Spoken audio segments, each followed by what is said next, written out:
Welcome into the Wednesday edition, Robby and Rexrode, 102.5, 106.3 The Game. Robby Stanley, Joe Rexrode, Nick Keyser here with you on this Wednesday morning. Hope everybody's off to a great start of their day today. We got a lot to get into on the program today. Paul Kuharski will be with us in the 7 o'clock hour, 1 hour earlier than normal, with some Titans duties going on later today. So PK going to be with us from 7 to 8 o'clock today on the program. Ben McKee from Go Vols 24/7 will join us at 8:30. We'll get an update on all things Tennessee Volunteers as their fall camp marches on. Joe Rexrode, good morning. How are you? I'm good. I hope Paul can get in. He said he's feeling a little under the weather. So I hope he doesn't have like the vid or something. He's got the vid. I heard the vid's going around again. Is it? I think so. So don't bring the vid in here, man. Keyser's like, I want to leave the door. now. He's like, well, all right. My mind immediately goes to that. Not letting Kuharski in the door today. Yeah, he can do it from his car. Then just go right to Titans. Yeah, maybe so. I'm fine with that. Maybe we're on to something there. Take your thoughts on our phone and text lines driven by WilsonCountyHyundai.com, 615-737-1025. Keyser, how we doing? What's going on in there? Yeah, doing well. I don't want the vid. No. I've never heard someone say the vid. Yeah, I don't know. I might have just made it up right there. Well, maybe so. I think so. Did I just coined that? Maybe. Pretty cool. One of the cool kids in Nashville, right. Joe Rexrode. Hello, fellow kids. Using that Michigan State education. Oh, man. Let me tell you. It's learned a lot of things in college. Wordplay, keg stands, etc. Man, we'll take your thoughts. Phone and text line driven by WilsonCountyHyundai.com. The Tennessee Titans, with some bad news yesterday.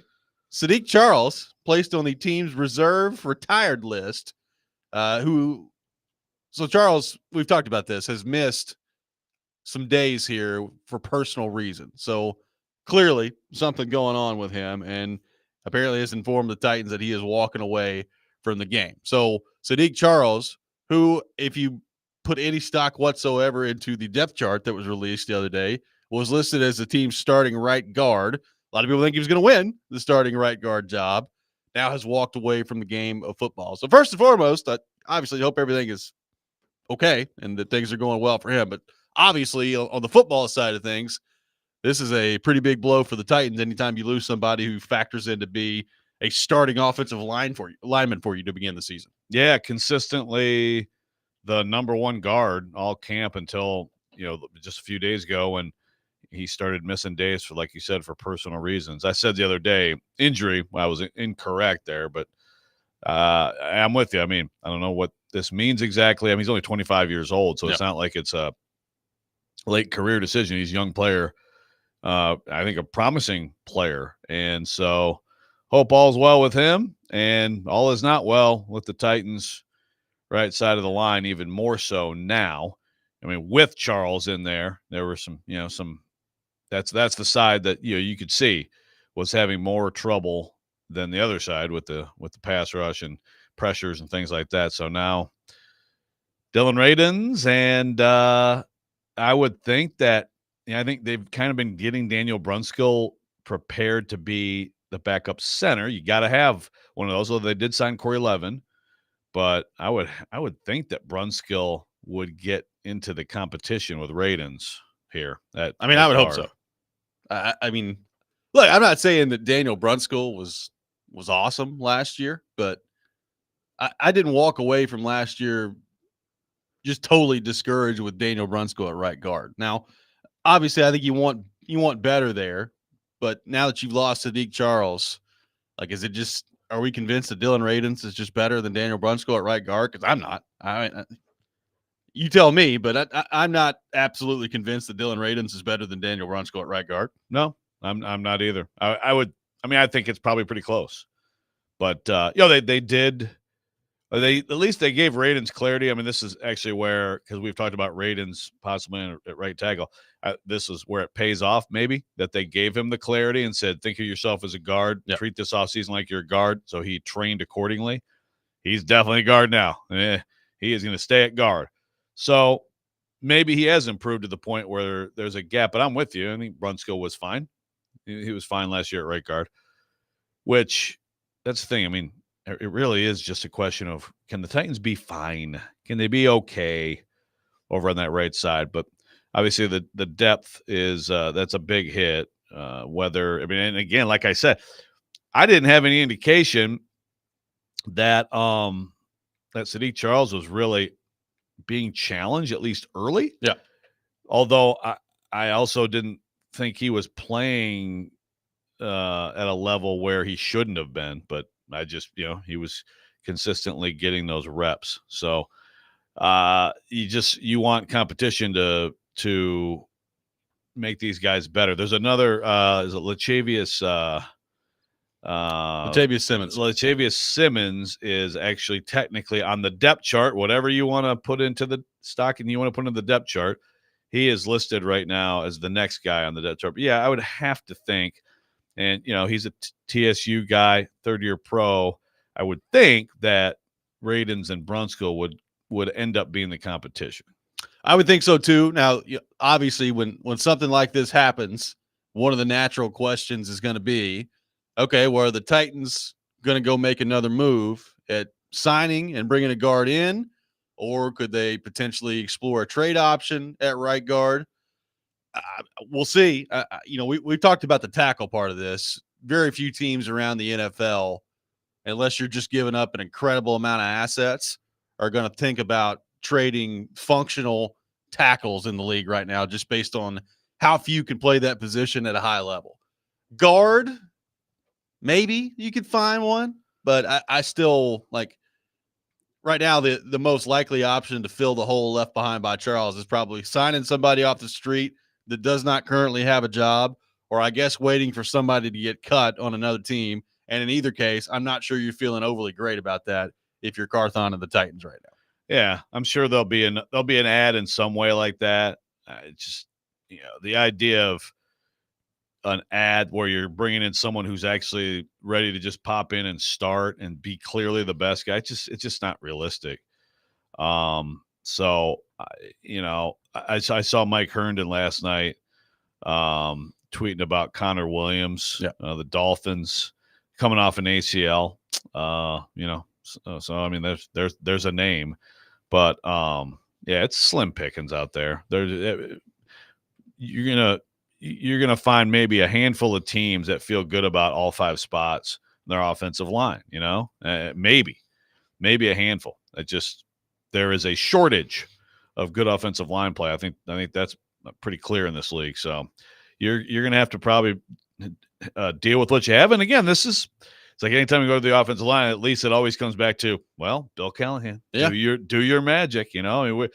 We still have not seen and won't for a while see, although Saturday we'll get a little glimpse, what the final product is, after he's got his hands on everybody. But just to lose a key guy that he obviously identified as the best option there is a blow. It's a blow. And, clearly, I mean, another move in some form is going to have to be made there to bring somebody else in. Again, I don't know that it's going to be anything that's worth actually considering in terms of playing time. But Carthon now has that to identify. And I think still you and I would both agree they need help at edge rusher. Like they need to identify somebody at edge rusher to come in too, with Arden Key being suspended for 6 games. So, and some developments here in camp that are leading to Rand Carthon, we would think, having to be a little bit busier than we thought in training camp, looking around for some talent. Yeah. I still, even with this, again, if there happens to be a good option, fine. But even with this, to me, the top priority is trying to get one of those edge guys. There are edge guys who can play. There were safeties who can play. There aren't offensive linemen who can play. Typically, it's sitting around. It's just no. It's just how it's the nature of the position and the reality in the league. So I still think top priority for Carthon should be to worry about the edge right now. And they need to hope. I mean, Dylan Radins.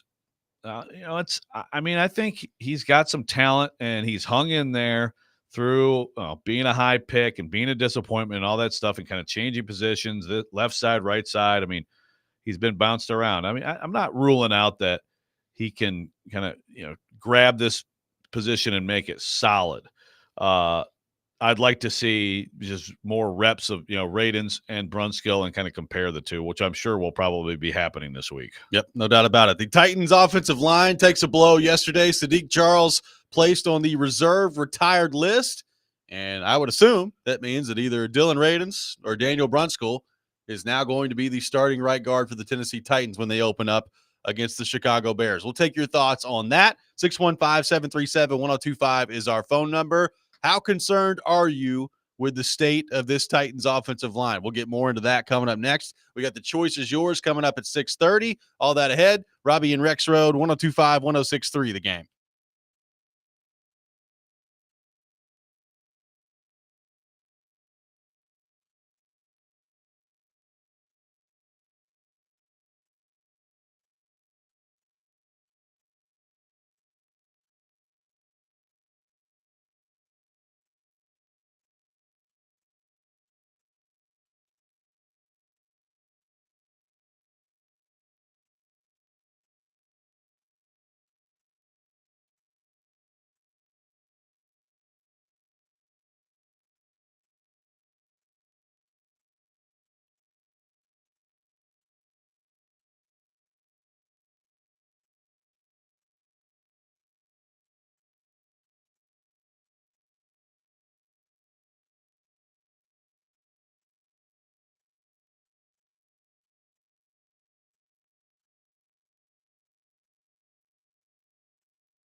Welcome back in, Robby and Rexrode, broadcasting live from our Busy Bee Plumbing, Heating, and Air Conditioning Game Nashville studios, home of the $99 yearly Beehive membership, where the buzz is always about great service. Taking your thoughts on the Tennessee Titans. How concerned are you with the state of this offensive line? Sadiq Charles being placed on the reserve retired list yesterday, informing the team that he's walking away from the game. So one would assume that either Dylan Radins or Daniel Brunskill now going to be the starting right guard for the Tennessee Titans. Brunskill has been working as the backup center. So, I mean, Joe, it's always good to have an offensive lineman that's versatile and that can do different things and play different positions. Do you think there's now an appetite to actually moving Brunskill to right guard, or do you think they want to keep him as the backup center, and this is just clearly going to be Dylan Radins' job moving forward here for the rest of camp? Yeah, I would be surprised. I mean, I think Brunskill last year on the field was, I would say, more effective than we've seen Dylan Radins be in his career on the field. So I would have to think that they would want him over there. I totally get the idea of developing depth at center. I mean, some of it has to do with how, like, Bill Callahan thinks about Corey Levin, as a backup center. I mean, it sounds like Brunskill can't still be that. But obviously if he starts getting all his reps at right guard and he's in a competition for a starter, you have to think of an alternative at backup center. I would think that Corey Levin would be a decent option there. So I guess I'd be surprised if it's not Brunskill getting a real look here. I'm kind of surprised at the way it went anyway, except that obviously they liked Sadiq Charles. I mean, they liked him enough to he's in there, and then they tell Radins, you're a guard. So I think the vision was that's your 1-2, and then Brunskill can be your swing guy in the interior. But I think you have to obviously change that plan now. Obviously change the plan. Now, look, there was some concern with the right side of the offensive line when you had Sadiq Charles and, obviously Petit Frere coming back. We were concerned about the right tackle spot of, can Petit Frere step in and play that role effectively? Well, now you don't have Charles. So how much more of a worry is this for Titans fans? Should this be for Titans fans on the right side of this line, based on the fact that the guy that you had starting at right guard, which didn't look like a great situation to begin with, is now no longer on the team?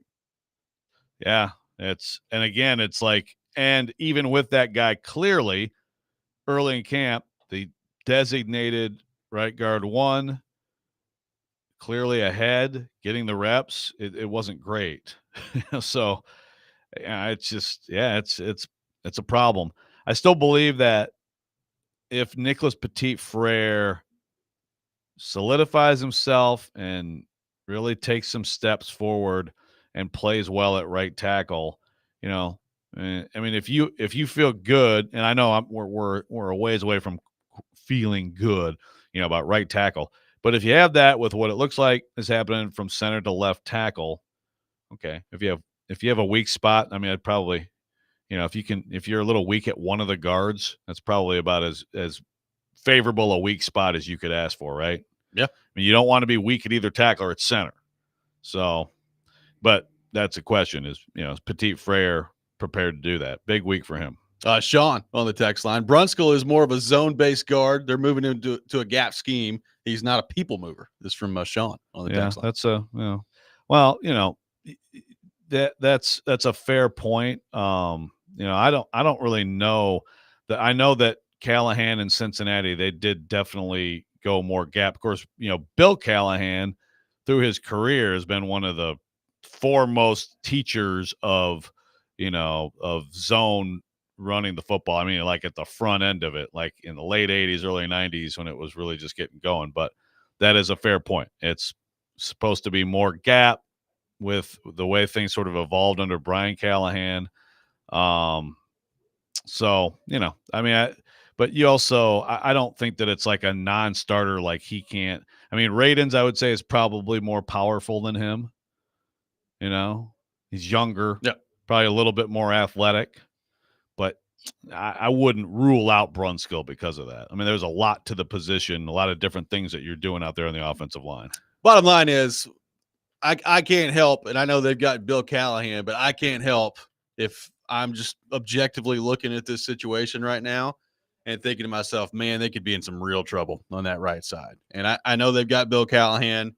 We've talked about this before. Obviously, you feel good about him being the coach and him being in charge of all this, but like he's not a miracle worker. Like you got to have some ability over there. And I do not trust Dylan Radins in a starting role based on what I've seen from him to this point in his career. Petit Frere, I have a little bit more of an open mind to because we just haven't seen it a ton. Like it's been okay from what we've seen on the field so far, but I can't help but worry about the right side of the offensive line just being a total disaster for this team. And yet again, we're in a situation where we'll have to wait and see how it plays out, but it would be a real shame if the offensive line was once again the undoing of this offense because they can't hold blocks to save their life on the right side of the line heading into a season. Yeah. And if that's the case, then you look back and again, they brought in some people. I mean, you can look back and say, man, they should have done more. Obviously, they addressed it in the draft. They addressed it with Cushenberry. You can't, when you have this many holes as a football team, it's unrealistic to think that you're going to fill all of them adequately. And I mean, again, who was the best option? I know McGlinchey, is that maybe they should have done that. You can look at that, but it was slim pickings out there in terms of real good free agent options. But that's it would be something else. I guess you're right. Bill Callahan's not a miracle worker, and no one should expect this line to just transform into one of the best in the NFL. But I do think that there's a fair expectation that he'll figure out a way to be okay. It'll look a lot better. Again, if you're good on one side, then you are better than the last 2 years. No doubt. Flat out. No doubt. So, and then you can deal. There's plenty of teams in this league that have to deal with hiding someone, or this side or the other is just way worse than the other side. And you do think you scheme it up and you do things to figure it out. When you're just a sieve on both tackles, that's where you really, I mean, poor Jason Hodling, what was he supposed to do? I don't know. I'm sure I'm sure he was a bozo. Everybody who was here before was a bozo. I feel confident saying he was not as good of an offensive line coach as Bill Callahan. I think that's a very fair statement. I'm confident in saying that. Liam, echoing that point on the text line, says, I'm so sick of worrying about the offensive line. I would be ecstatic with average play on the right side. I'm worried it could be so bad that we don't get an accurate read on how good Levis and the offense can actually perform. This from Liam on the text line, which I think speaks for a lot of Titans fans heading into this year. I get it. No. And again, this is a big week. It's a big week for, one, seeing how they're addressing it. Two, seeing how Petit Frere is doing as he continues to take steps. And then whatever they do Saturday with the offensive line, I mean, as we've talked about, I would think that would be the one starting group that might get the most run just because I feel like you have to do it. So as of like Saturday night, Sunday morning, maybe those worries will be a little bit doused, but we'll see. It's going to be really interesting to see how that part of it plays out on Saturday. And again, now you have less depth too, right? So like, let's say Sadiq Charles was your starting right guard. How much run would he have gotten Saturday in the game? And then after that, I would assume Radins would have played a lot. Well, now, if he's your starting right guard, how much is he going to play in the preseason? It's interesting.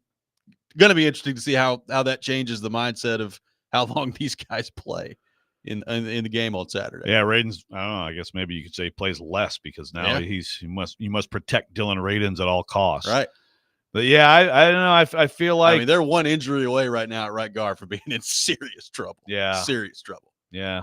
I know it's an interesting way to, it's an interesting, I guess, dilemma for Brian Callahan in terms of, I've got to, especially Petit Frere is just on there. Now Radins has just become right guard one. Again, center to left guard, they've been working together the whole camp, which is great.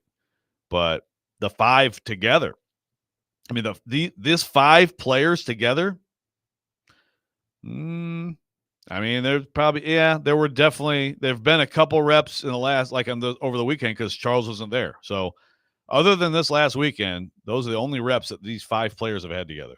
They're going to get more today, tomorrow, but I think it's worth the risk to give them a pretty serious look Saturday. 615-737-1025 is our phone number, 615-737-1025. Coming up next, it is time for The Choice is Yours. Joe Rexrode in the questions chair will take your participation on our text line driven by WilsonCountyHyundai.com. That's coming up next. Robby and Rexrode, 1025, 1063. The game.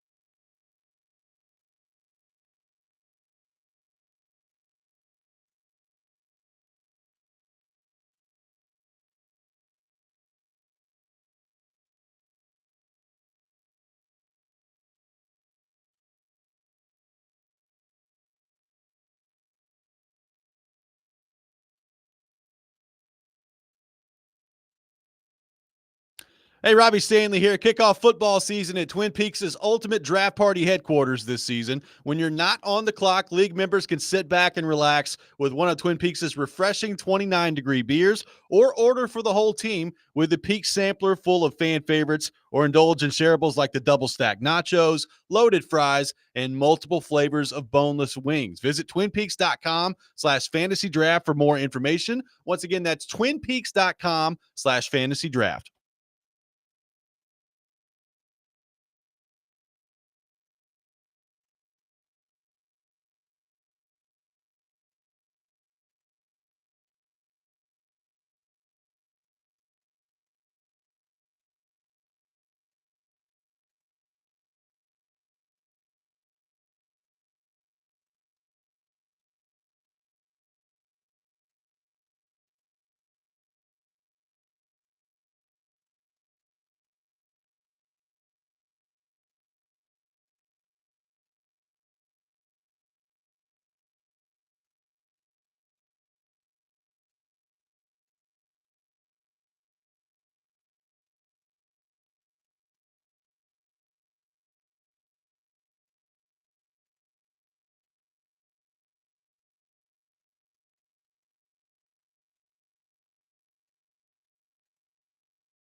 We all have choices to make.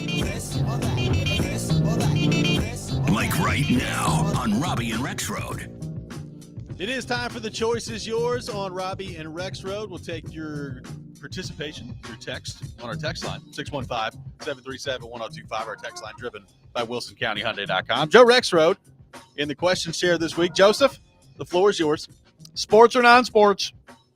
Non-sports. Non-sports. Okay. Of course, a lot of times I base these questions on things that have happened in my life, which I recently went to see Deadpool and Wolverine.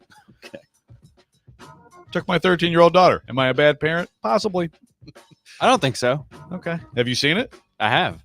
Okay. Did you take a child to see Ted and think it was a movie about a nice cuddly teddy bear? Oh, God. Oh, Apparently man. that happened. Oh, jeez. Well, pick your favorite. My question is, pick your favorite Marvel franchise, and I'm throwing out. You got your Deadpool, Thor, Guardians, Iron Man, Captain America, Ant-Man, Black Panther, other. Your favorite Marvel franchise, if you could pick one that would continue. Man, that's a tough one because there's a lot of good ones. I mean, I think my answer is Iron Man, just because I love that character and I love Tony Stark. I think that's my answer, but there's about 5 more that I could consider. He died. Yeah, thank you. Spoiler alert. But don't worry, Robert Downey's Dr. Doom. Now. Don't worry.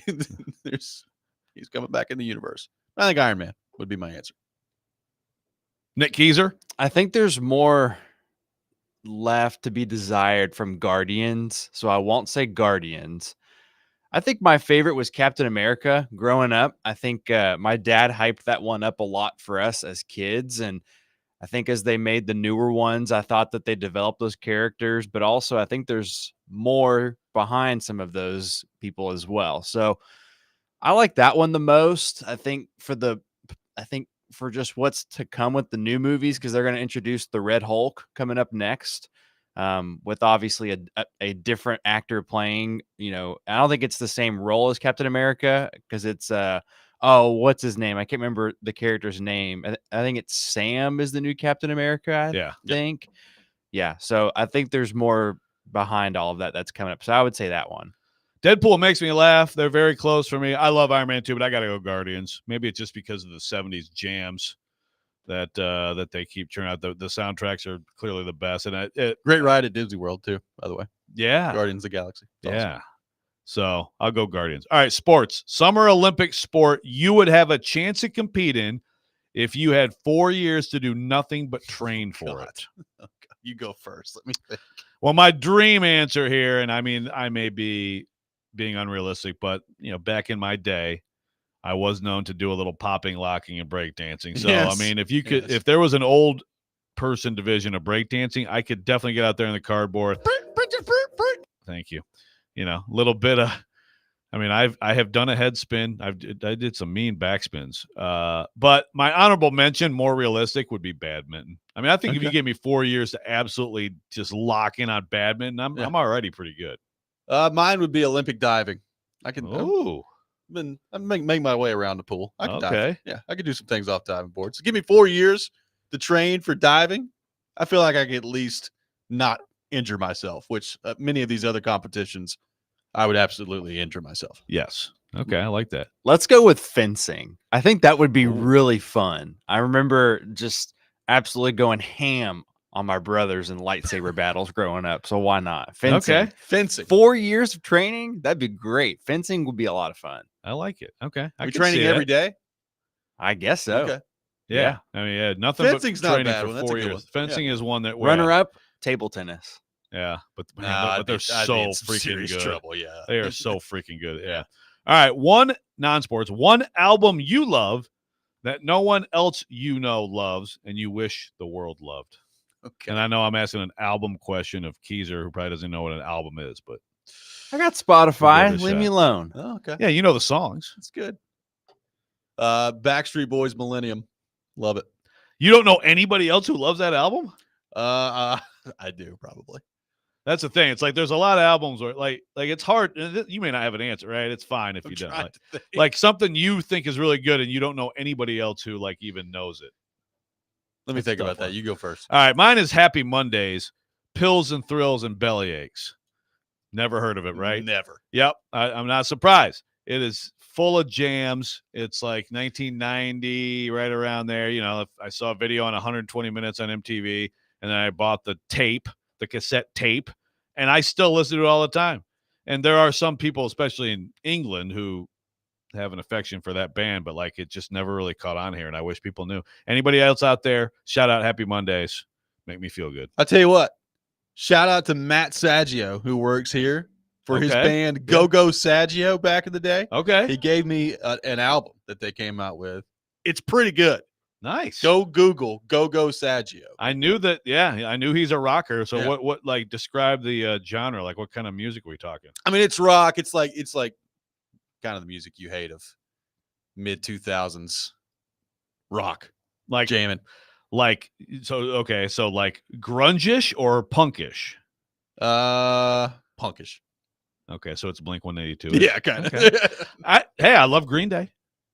If they're Green Day-ish, Yeah. I'm in. Yeah. If they're Blink 182-ish, I'm a little less in. Nick? Yeah, there was an album I listened to my freshman year of college with an artist that I had never heard of, and they've released one other album since then. I think it was in 2022 when they released their second one. But it's this alternative band called Coast Modern. Okay. Yeah. So You said Coast Modern? Coast Modern. It's the band's name. So they had their debut album was just their name. It's got like a if you want to look it up and actually listen to it, if you like alternative music, it's kind of like the Black Keys a little bit with the twist. Okay. But it's got like a snake in the album art. So yeah, that would be my answer because no one else knows that I like that. Mike from Nashville says Creed, My Own Prison. Yeah. That album. Okay. All right. Great. Is that one? I don't know their album names. I don't know. Is that one of their? Yeah. Someone's got Velvet Revolver. I like it. Some Three Doors Down. I do know that one. Okay. Fleetwood Mac, The Dance. Right. But Kelton, everybody loves. I mean, I love Fleetwood Mac, The Dance. I'm talking albums that no one else likes. Dark. We Horse all love by Fleetwood Nickelback. Mac. Oh, good God. We've got Creed and Nickelback on the text line. Well done, people. Keep them coming. No one else out there with me for Happy Mondays. Grigsby says yes. Joe, you need to watch 24-Hour Party People. Yeah. Yes, I am aware of that movie. So thank you. I got somebody who knows Happy Mondays. I feel better. All right. Last question. Sports. These questions were last. I think last week we didn't end up doing this, right? So this is there's some things going on last week Yes. that did not cause us to do this. So I had this question all ready for it. What is the maddest an athlete or coach has ever been at you? It was. I mean, the statute of limitation on this one's probably up. So James Neal was pretty mad at me one time for I tweeted out. I think they were in Minnesota, and he took like a cross-checking penalty. And I don't remember what happened, but he got called for a 5-minute major. And I just tweeted out, man, that's a bad penalty by James Neal. So I go to sleep after the game, and I get a notification on my phone at like 2:15 in the morning that James Neal has liked my tweet calling it a bad penalty. So I didn't think anything of it. Like another month goes by, and Neal scored like 2 goals. He was on a line with like Callie Yarncrook or somebody. And I went to interview him after the game. And I was like, so first time playing with Callie, like, why do you think you guys had some pretty instant chemistry? And he just looks at me square in the face and goes, we didn't take any bad penalties. And it took me like 15 seconds to figure out what in the world he was talking about. I was like, oh, you're still mad about that from a month ago. Okay. Oh, it was a month later. Yeah, it was a month later. He was legitimately upset.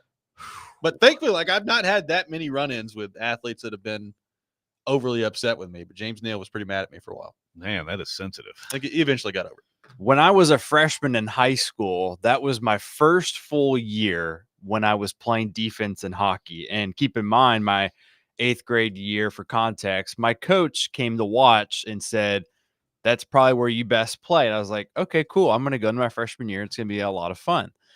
And I remember the first full team practice of what he asked us specifically not to do when the drill started was to throw the puck up in the middle and try to clear it out. And I did that about 3 times. And I got an earful, and I will never forget it. 3 times. That was the most mad I had ever heard my coach my first year, my head coach, not the defensive coach. He was a little bit nicer to me, but I tried to defend a couple of reasons, but then he went, I didn't ask for it, and then cussed me out. So there you go. Nice. Well, mine, of course it's Izzo. It's a million times with Izzo. I got stories for days on that. I wrote about one of them, but it was like he had an open practice, but he forgot it was an open practice. And so we all came in, and he had kicked out Kalen Lucas, their star guard, out of practice. And he also had decided that day to name Draymond a captain. Draymond was a sophomore. He was not a captain voted by the team. So anyway, called Kalen Lucas's dad. So like, what's going on with Kalen and all this stuff? And man, the exchanges after that, they were glorious. Like Katie actually can tell you some good times of me on the phone for like hours at home. Like just going around and around. Good times. with Izzo. Yeah. Yeah. So Any Saban stories? Did Saban ever get mad at you? I mean, he barely. I was like a student, so he It has hasn't stopped him before. If No. it's been a student. Well, he definitely shamed football questions of mine, which is what he did to anybody. If you ever asked him back then about football, like if you anything schematic, third corner or whatever, it would be like his answer would be very much like, you're a moron and you don't know what you're talking about, so I'm going to make you feel like a moron. But not like specifically mad. Okay. Yeah, I didn't matter enough for him to be mad at me. Back when Saban was all gray-haired. Yeah, gray-haired, old, mean man, and now he's all flowing blonde sweetheart on ESPN.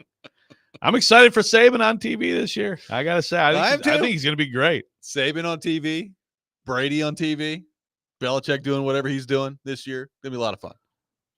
Yeah, what is Belichick doing? Duck, duck, goose? Bill, it's time to go to work. Get off the TikTok.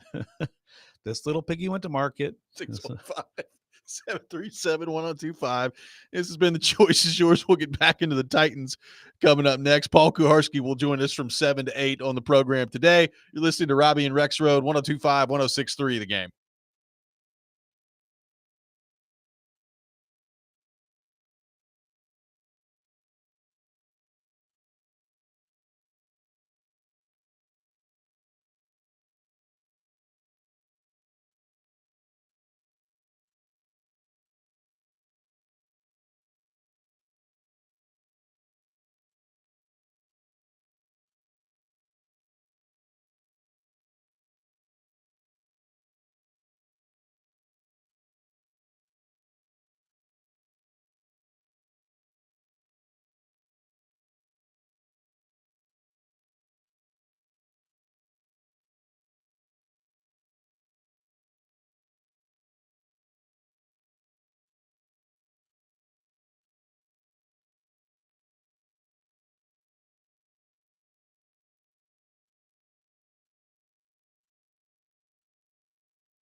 Welcome back in, Robby and Rexrode, 102.5, 106.3 The Game. Robbie Stanley, Joe Rexrode, Nick Keyser, Paul Kuharski from paulkuharski.com with us now on the program. PK, good morning. Good morning. How are you? Nice to see you guys. Entertaining radio on my way in. Thank you. Good job. Nobody been threatened to be killed by making somebody angry. Disappointing. Yeah, you got us beat on that one. Got us totally smoked on that one. Yeah, it's one of my Tell the story. top line in my resume. No, Pac-Man Jones. You know, he threatened to kill a lot of people. I was concerned briefly. Then I decided, 15 minutes had passed. He probably moved on to someone else. Darren Bates probably more angry at me than Pac-Man Jones. Are more extendedly angry, while the whole locker room, including my colleagues in the press, watched him berate me for. What do you want me to do? Put him in a very long headlock? period You of time. stop it, Darren. I think, let your phone run and record it in case something came of it. Might have been. How do you know people appropriate. didn't? How do you know no one recorded it? You don't know. Well, nobody ever Yet said to see it. anything about having it. Maybe you just held on to it in case. Maybe I have. I've had the footage all along. You don't know. Yeah. So- Hey, Joe, have you had the footage all I along? had to change phones. Yeah. Didn't Jimmy Wyatt have to move his family because of Pac-Man? He went to a hotel for a while, right? Isn't that right? I don't know if it went that far. So basically, he beat you. Pac-Man wanted to kill him even more. He wanted to kill you. I mean, he wanted to kill both of us for certain, and Jimmy did far more reporting on Pac-Man Jones than I did. My big thing was that I went to West Virginia and to Atlanta, and so I knew things about him as a child and growing up, and that he was in special ed for behavioral issues in Atlanta, which he really did not like that was going to be known. Gotcha. There you go. So he sort of grew up somewhat when he left here, right? Yeah, spitting on women and Well, no, again, I said somewhat. Yeah. I mean, well, he graduated to spitting on women, every 18 months or so. is that right? There Yeah. was a schedule. A recurring theme. I mean, I'm definitely. He's not in about favor due to of that. spit on a woman now. Could be in the headlines in the next 3 months or so. Just seems like the fact that he was able to play when it seemed like it was just a complete no chance or disaster early on. You know what I mean? Well, Cincinnati had a certain level of allowance for guys. You remember Mr. Perfect, Oh, yeah. who yeah. probably wouldn't have played for any other team in the league. He did settle down somewhat, but then he had periodic outbursts. And then he threw a chair at somebody. He threw a chair at somebody in another bar fight. And Pat McAfee, this is when I lost all respect for Pat McAfee, had him on, and his first question was, "Pac, are you okay?" Yeah. Yeah. I was going to say, I think I've seen him on McAfee somewhat frequently over the last year and a half, 2 years. Absolutely ridiculous. Yeah. McAfee, is he an idiot? I don't know. He's trending. Don't know. I like Pat a great deal. I covered Pat. I was covering the division during his time in Indianapolis, and he was terrific. But he's another one of these media guys that's given no restriction. I mean, he's made it clear he's the boss. He said so. Yeah. Yeah. I mean, he actually said so. So absolute power corrupts absolutely. On the Sadiq Charles front, obviously that is not good news for the Tennessee Titans. On the reserve retired list, so one would assume that Dylan Radins is now the guy at right guard. What do you make of that development yesterday, and how concerning, how damaging is this for the Titans to have Sadiq Charles retired and now out of the game? Well, obviously a bad development. I am not in absolute panic about Dylan Radins starting, but the depth issue is horrific now. And we don't know what's up with Sadiq Charles, if this is a burnout thing or a loss of heart, or if he's got something going on. I hope we can find out which of the two that is. But if it's just a walk away, a decision not to play anymore, my God, they gave him a lot of snaps. They wasted a lot of snaps.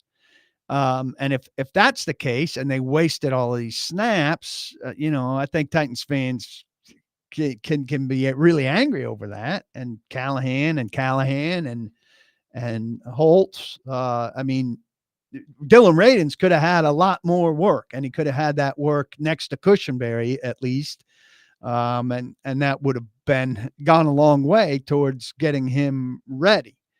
I hope nothing bad's happened to Sadiq Charles or Sadiq Charles's family. And, I hope we get to know, because it paints the way we look at the development.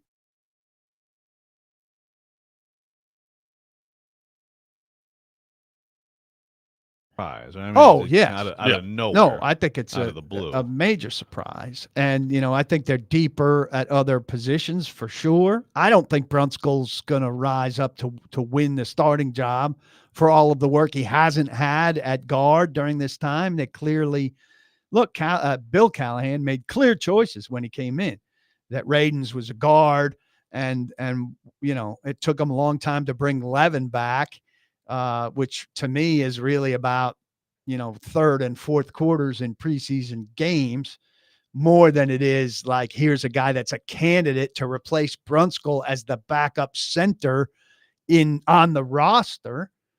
Corey, for as many people as they have on the offensive line, if they had Corey Levin in mind as a legitimate roster candidate, he would have been here in OTAs. In their mind, Brunskill's the backup center. Now, I mean, he could be the backup center and the right guard, sure, Right. but That happens. that's not what they were envisioning by any means. Now, Callahan's gone, 4 deep at left tackle in Cleveland, and they survived it really well. But that's as the season goes on and you have attrition, not with attrition before you play your first preseason game. I don't think they started dropping at that stage. So it's problematic. I agree with you. I'd rather have an edge rusher right now if I could have anything, especially based on what's out there. And to me, it's more of a depth thing. I think I'm okay with Radins as a starting right guard. Latavius Simmons, this is a big day for Latavius Simmons, who I think is listed as third at right guard, which makes him second at right guard right now without a reshuffle. Or if Brunskill's there, he's still in the mix. Latavius Simmons just got a lot of playing time on Saturday. And I don't imagine Latavius Simmons is, that third offensive line already not very good. So now you got Petit Frere back as well. So that right side, there was already plenty of concern. We've talked about that on the right side anyway. And now Charles is out. So what have you made of Petit Frere in the limited time that you've seen him to this point in camp? And does this now add even more pressure to his plate with Charles out and the depth at right guard all of a sudden taking a big blow? Well, I think it hurts Petit Frere in that, Charles was looking reasonably solid, and he was established in that he had taken virtually all the 1 snaps at that spot. And so Petit Frere knew what was next to him. And now there's a question mark next to him. That doesn't help him. I think Petit Frere, I'd said all along, was the favorite to win that spot. And the fact that he went right in and got snaps with the 1s right out of the gate upon his return suggested that we were, those of us that were thinking that, were correct. And I think, there's every reason to believe that unless something goes haywire, he's going to be the starter on opening day in that spot. Thank you, Ojukwu, for your service, and take your rightful spot as depth. So look, it's not the strongest spot on the team by any means, the right side of the line now. But I've said here several times, I think Nicholas Petit Frere has a chance to be a serviceable plus right tackle. He was a reasonably good player as a rookie with growth. He has a pedigree. He has a body. And now he's got really good coaching. And last year was just a complete wash. The gambling thing threw him off kilter, surprised everybody, was, a miserable choice by him and a fail, threw him off track. He comes back. He plays, one game off the bench. He plays one game at left where he's terrible. He plays one game at right. He gets hurt. The whole thing's a wash. And there are guys that have years in their career that are crumple them up and throw them in the wastebasket years. And that was the case for him. But I don't think that's a career-ending season. We'll have more with Paul Kuharski coming up next. Get his thoughts on the signing of Quandre Diggs, the state of the Titans secondary, and a whole lot more. This is Robby and Rexrode, 102.5, 106.3, The Game.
Stand back. There's a hurricane coming through. Paul Kuharski with us here on the program from paulkuharski.com, brought to you by Moment's Peace Salon and Day Spa. We'll have a gift card, a $50 a Moment's Peace gift card to give away later in the program. Because I'm peaceful. Very peaceful. Many people making that observation last week that PK brought to you by Moment's Peace Salon and Day Spa. I can't think of a better pairing of personality and product. Very fitting. I live near there, and I've been there for massages myself. Very nice. Very nice. You too may get Kip there Dotson, great guy. at the end of this hour. We'll have a gift card to give away, so make sure you're tuned in for that. So on the secondary front, Titan signed Jamal Adams. Jamal Adams has not been on the field very much in training camp at this point, as we talked about previously. A lot of injuries for Jamal Adams over the course of the last 3 years in the league for him. Quandre Diggs now signed by the Titans as well, so taking a lot of the former Seattle Seahawks secondary and now placing them here in Tennessee. What do you make of the Diggs move, and what do you make now of the what I would assume to be the complete picture of the revamped secondary with Diggs, Adams, and, of course, the moves at corner that we've discussed ad nauseum in the offseason? Well, they've got options like crazy in terms of sub packages. We're tracking in the press box who's on the field defensively, and usually I just make a note, base, nickel, dime. We're going to have a harder time with that now, Joe, as to who's on the field. I think game by game packages, I think maybe we'll say, okay, they're by the end of the first quarter, we'll say, okay, they're doing this, this, and this. But I think it may be more complicated. If you're thinking, Roger McCreary is going to get the most snaps at nickel, obviously, but this cuts into his playing time because there's going to be a big nickel with Adams, and there's going to be, dime with three safeties for sure. And Molden's going to factor in some way, shape, or form. And so there are a lot of varieties of secondary personnel deployment to come. Now, I think we all think there are some reasonably attractive edges out there, considering that they're going to be without Key for a while. But even with Key on the roster, they're not deep enough at edge. Now they're exceedingly deep at safety and pretty good at corner, we all think. So I just wonder a little bit, you look at Vrabel and Shane Bowen and you wonder about, well, they were just content with okay, we're going to rush from up front and we'll make it work with whatever corners we have. Not that they were bringing in a ton of rushers, but what was their roster focus? Now you look at Denard and say, well, he's all about back end. And if they're serving the coordinator, they're bringing in Jamal Adams very close to Quandre Diggs. And clearly they want to do what I'm talking about with all kinds of pieces and packages and everything. And their personnel focus, clearly they think better people are out there in the secondary than are up front. And they're going to make things work with this secondary stuff.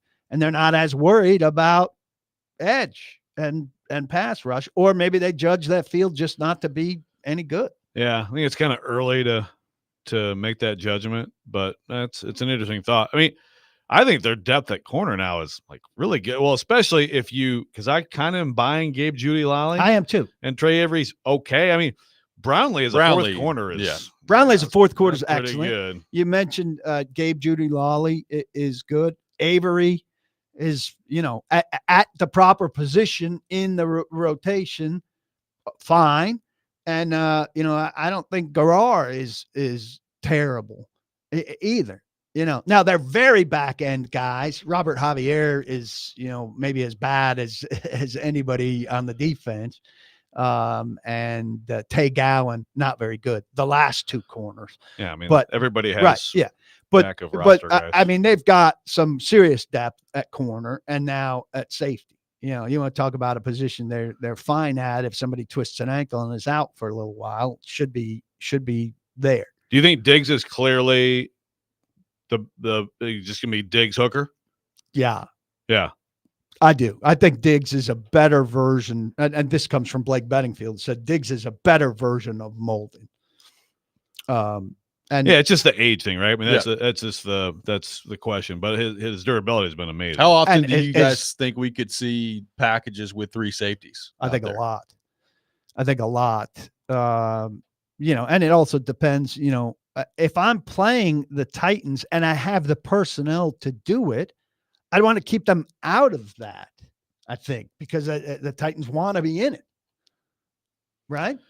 Yeah, but I mean, we'll see with Adams, like, right? Yeah, I it's mean, a lot about yeah, Adams because I don't like the idea of, and I understand we've seen it, the big nickel thing, and I get it, but also, like, I don't like the idea of McCreary off the field much at all. I'd want McCreary on the field as much as I can have McCreary on the field. He's a good football player, but if Adams is really effective in that, if you're talking dime, you sort got of- both of them on the field. Yeah, would he be on the Right, field, or but would one of the linebackers but be the off? but the early down, some things that I may or may not have seen at some point. Well, Gibbons is first off the field, But some early down, and then Sebastian Joseph Day is next. I think off the there's field, an right? early down thing, if I'm not mistaken, where it could potentially be Adams instead of the nickel. Yeah. Right. Yeah, a big nickel. Right. So that's McCreary off the field. Yeah. Right. Well, that depends. I don't like McCreary off the field. Well, it depends on who's in the slot. You have a big giant tight end in the slot, then it's a reasonable change.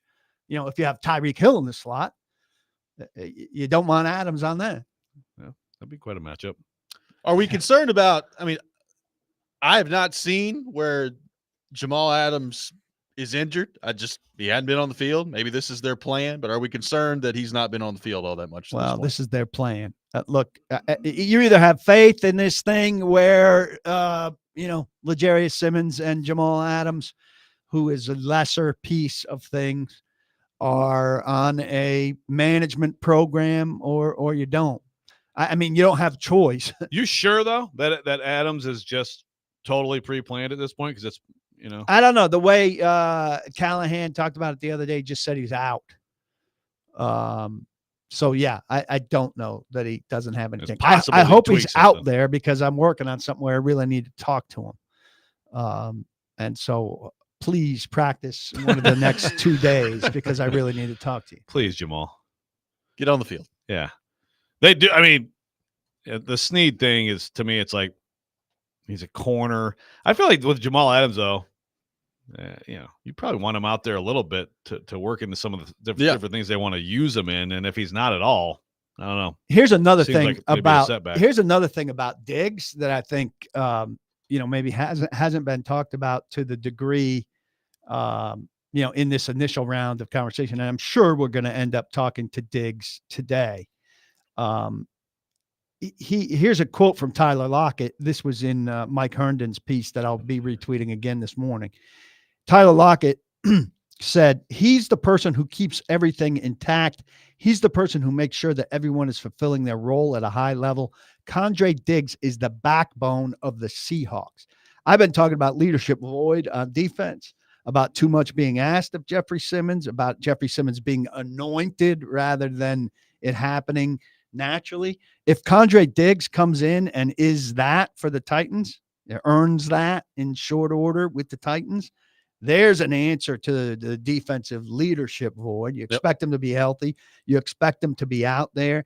And there's your Kevin Byard. I was going to say Byard-like replacement kind of thing. That's big. And Kenneth Murray also showing some leadership. I mean, when L'Jarius Snead says he's our leader, kind of not asked a leadership question, just asked a Murray question.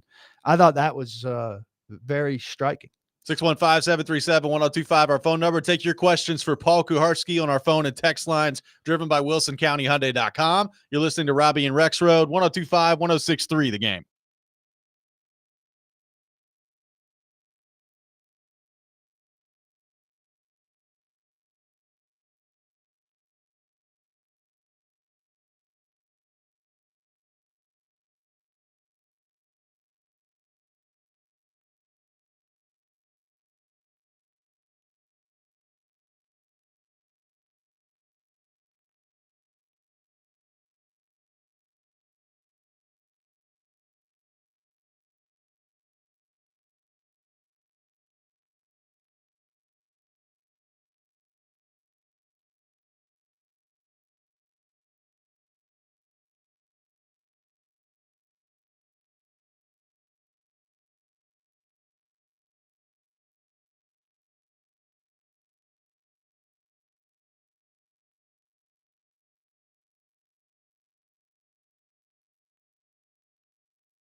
Welcome back in, Robby and Rexrode, 102.5, 106.3 The Game. Paul Kuharski from paulkuharski.com with us, talking all things Tennessee Titans, taking your thoughts as well. Here we go with the microphone, Nick. Call maintenance. He put it in the right place and said, "Don't touch it, PK." He didn't tell me You had that. to touch it. He didn't tell me that. He told us that. It's in the right You spot. didn't tell anyone. I need to be able to touch the microphone periodically. Why? I mean, I touch it a lot too. Just move it around a little bit, man. It's right here. Good. We're good. Right? I mean, have you Why do never you been in there? I must touch the microphone periodically. It's weird. I man. move this one all the time. Well, all okay, the but time. yours doesn't I have move issues. it. I'm Yours talking has to you issues. over here. I'm talking to him over there. Move your face. Oh, man. Move your mouth. You run it enough. Oh, burn. Oh. Sick. Hostile. to that. Jeez. Hostile. Well, you just told us you have to leave us. That is true. PK, what have you made of the camp that Will Levis has had to this point? I think he's been fine. I think he's been stressed quite a bit by a defense that, Brian Callahan keeps saying that Denard Wilson is throwing new stuff at them daily, a new blitz at them daily. They don't know what's coming in terms of that. I asked him if there's value in the ones going against the twos at some point. And he said, there is, and they may do that. I'd be curious to see that in both directions at some point. I don't know if we will see it. Sounded like Callahan didn't know if we will see it, but I think he's been relatively steady, gradually improving, all of the things that you would expect. The one thing that surprised me a little bit is that he hasn't yet calibrated with Calvin Ridley on deep stuff. What do you think about that, Joe? Yeah, we're talking about that the other day. I think that's why camp's important. So they obviously aren't totally synced up right now, but I would think that a few more weeks of work would help, right? I wouldn't think it would take this long. Not that there's cause to panic yet or whatever, but I would think a guy with his arm would figure out. Callahan said it's one more rotation or cycle for Ridley, and we haven't seen great connections between them deep yet, which is going to be a big key for this football team, obviously on the big play meter. So looking forward to seeing them get better at that, which is a necessary ingredient. I got a texter that says, what am I missing here with Brunskill? He wasn't the issue last year on the offensive line at right guard, and he's going to have more help this year with Cushenberry as well. Yeah, he's not, somebody texted in or called in about it before. He's not as much of a people mover, and they're looking for more of that. He doesn't. More gap scheme. He's not as big of a big physically as Callahan. Bill Callahan generally likes his guards, and so changed regime likes different kind of guys than Brunskill is, and so they've looked for something different. And Charles was something different. Radens is maybe a little bit more towards that as well. If Hopkins can't go against Chicago, how do you think they go about handling that rotation? Is it as simple as Burks is on the outside? Is it a combo of Burks NWI? Do they move Boyd? How do you think they go about handling that? I think it's just Burks in Hopkins slot. And as fit as he is now, I would think he gets, as long as he's doing okay, gets the predominant amount of those snaps. Now they're going to game plan based on what they see the Bears have and what they anticipate from the Bears and all of that. So they'll be game planning for Burks' strength as opposed to for Hopkins' strength. But I think it'd be pretty much a straight 1-for-1. So you're just going to dismiss NWI? Well, I mean, I think there's a game plan for NWI's 12 snaps or 8 snaps or whatever his snaps are. And then he comes in if somebody gets dinged or is tired from running a deep route or whatever. Mm-hmm. Okay. I mean, you may be right. I still think Burks has to make that happen, has to command that. Well, I think right? he's in the process Do you? of commanding that. Okay. I do. By the way, Brunskill and Radens are the same size. I heard what you said, but in terms of their listing on the roster, it's like 6'5", 300, 6'6", 301. So Do you? It does seem like thinking Radins about is a them. Don't you more think of Radins as yeah, bigger? as a more physical presence, I would agree. But I kind of agree with the texture. I feel like this week, I think you have to rep Brunskill at guard, don't you? Well, I think he becomes the number 2 right guard. Yeah, Yeah. But you're okay with Radins from what you've seen so far? that would be that'd be what I'd do. I didn't ask that. Are you okay with Radins for what you've seen so far? Yeah. Okay. I am. I have more faith in Dylan Radins than I have had at any point since we saw he couldn't handle what they drafted him to do. He's better at guard. Is there anybody that People smarter than me believe that he's better at guard? 2 regimes worth of people decided that. Yeah. Is there anybody out there at edge rusher that you feel like at this point is worth the Titans taking a flyer on? Yeah, I think Carl Lawson is definitely intriguing to me if he's healthy, and it seems he's healthy enough to go get looked at. He went to Dallas to get looked at. So, I think they should take a look at him. But to this point, they've chosen not to take a look at him. So, I mean, it was concerning to me when Denard said, we can roll with what we've got. Yeah. But don't coaches kind of default to that? Coaches say that's coach speak, isn't it? I hope. And backing your guys and giving them a rallying cry, but particularly those back end guys, Thomas Rush, Caleb Murphy. I mean, have you noticed them? No. I mean, Jalen Harrell is Jalen immediately Harrell, getting significant reps. So I think that tells you a little bit about those other guys. Yeah.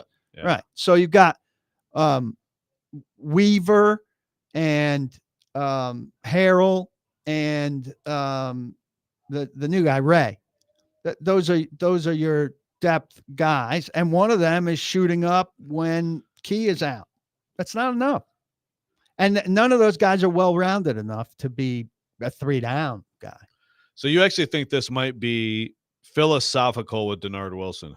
No, I it started to creep into my mind. I wonder. Yeah, because I mean, they have to know. They have to know that. Like you have to have more, right? Like right now, if I had to bet, I bet that that is an edge player is their first round draft pick next year. Even if their philosophy is being more reliant on the back end than maybe we're used to around here, like you still have to look at this roster, I would think, and realize that you're just not good enough, not deep enough. Even if that's your philosophy, you're not deep enough right now. And even if that's your philosophy, everybody knows you got start with the rush, right? Up front, inside out. Now maybe they're really, really banking on the inside rush with Simmons and Sweat. They are, but then if you have someone else good across from Landry with those guys, you got some stuff going on, right? Yes, they're one guy short, but plus depth short. Right. One guy short, you bring that guy in, and then Landry or that guy or Sweat or Simmons twists an ankle, and then you're right where you are right now. Speaking of edge, someone on the text asking about the Arden Key thing. It's going to be asked until the NFL announces. Any sense on that? Don't know. It's always been a very super delicate thing, the PED things. The Danico Autry one hasn't been announced yet either. Doesn't mean anything. I always think people think, are hoping yes. it's like a it's No. just, Yeah. It's and real. these things It's never get. I mean, when's the last time a player won back some kind of gambling they do, like yes, Petit Frere but on a last year, PED thing, it never happened. Right. Yeah, I mean, if you're hoping that it means Arden Key is going to get suspended for like 3 games instead of 6, it's not going to happen. Yeah. He's going to be suspended 6 I mean, games. Just haven't had anything press can release happen, yet. but history shows that that guys don't make gains. I mean, it's a hard and fast policy, and we've heard guys, make the case for themselves on all kinds of things, whether we believe them or not. And the league's never gone, oh, okay, you ate bad meat in Mexico, we take it back, or anything like that. And we haven't heard from Arden on it, and we won't. I think it's pretty clear, at least until it becomes official. How encouraged are you by what you've seen from Tandre Sweat to this point? Very good, very good. He's very difficult to block. And, Callahan said the other day, he's everything so far that I envisioned.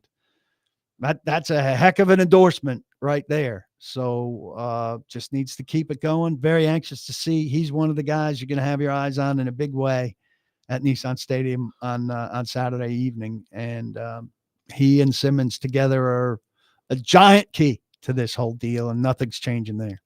Why didn't Why didn't the Titans fire their medical staff after last year? Can you answer for that? Because the medical staff does rehab, not injury prevention stuff on the front end. By the way, however, you're wrong on trainer though. When I hear the word trainer, that is, to me, that's the medical person. Go see the trainer, right? Go see the. You were trying to say that trainer means like the strength staff. I just thought you could have been more specific, and you agreed with me. We don't need to relitigate. But then I thought later, I was like, no, actually, PK was wrong. So I want to make sure I correct that. I don't want to be, and I've been critical of Vrabel and written a lot of stuff about how things have changed under Vrabel, but you've got a calf strain, a knee strain, and a guy who's quit all in the first 2 weeks of camp. If this had happened under Mike Vrabel, there would be a monstrous uproar. So just, know that you're in a honeymoon phase. And consider the context of how you react to things depending on where a guy is and how much you like him. Yeah. PK, thanks for taking time to be with us. Have fun out at Titans practice today. Good. Always good to be with you. Don't block the box out there, but be sure to lock your locks. We'll take your thoughts on what PK had to say. More of your thoughts on the Titans coming up next. 615-737-1025, our phone number. Robby and Rexrode, 1025-1063, the game.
Welcome back in, Robby and Rexrode, 102.5, 106.3 The Game. Appreciate Paul Kuharski for being with us from paulkuharski.com.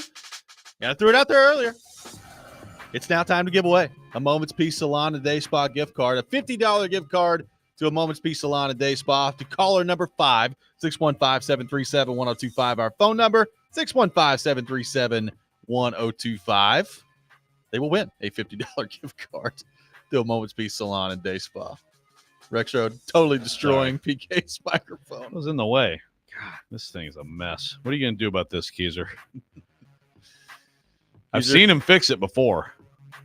Keezer, we've been waiting on you to fix this microphone for weeks. He had it. He had it in good position. Then PK had to touch the mic. You got to touch the microphone every once in a while. Just talk. Hey, I just said it would work there. I did not tell him directly, but I thought he would figure it out. But that's okay. Yeah. No, he needs to be spoon-fed everything.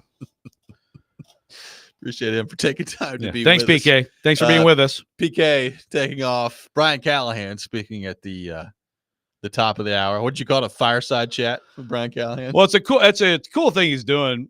He did it Saturday for the first time, so I went to that one. But it's basically a non-TV, non-video session, but it's still on the record. So, like Vrabel, for a while, we were trying to figure out how long. It wasn't too long, but for a while he would do the presser, and then he would stand over to the side, and the writers would gather around him and do, because look, the writers need more stuff. I mean, TV people, no insult at all to them, but they need quick sound bites, right. And they have short, typically sportscasts, and obviously writers need all kinds of words, and, be all flowery with their words and whatnot. So those needy writers. Yeah, exactly. But so he's doing another one of those today, which I regret telling PK about it because he didn't even realize, and he would have stayed in there like, "Oh, I gotta go. Sorry."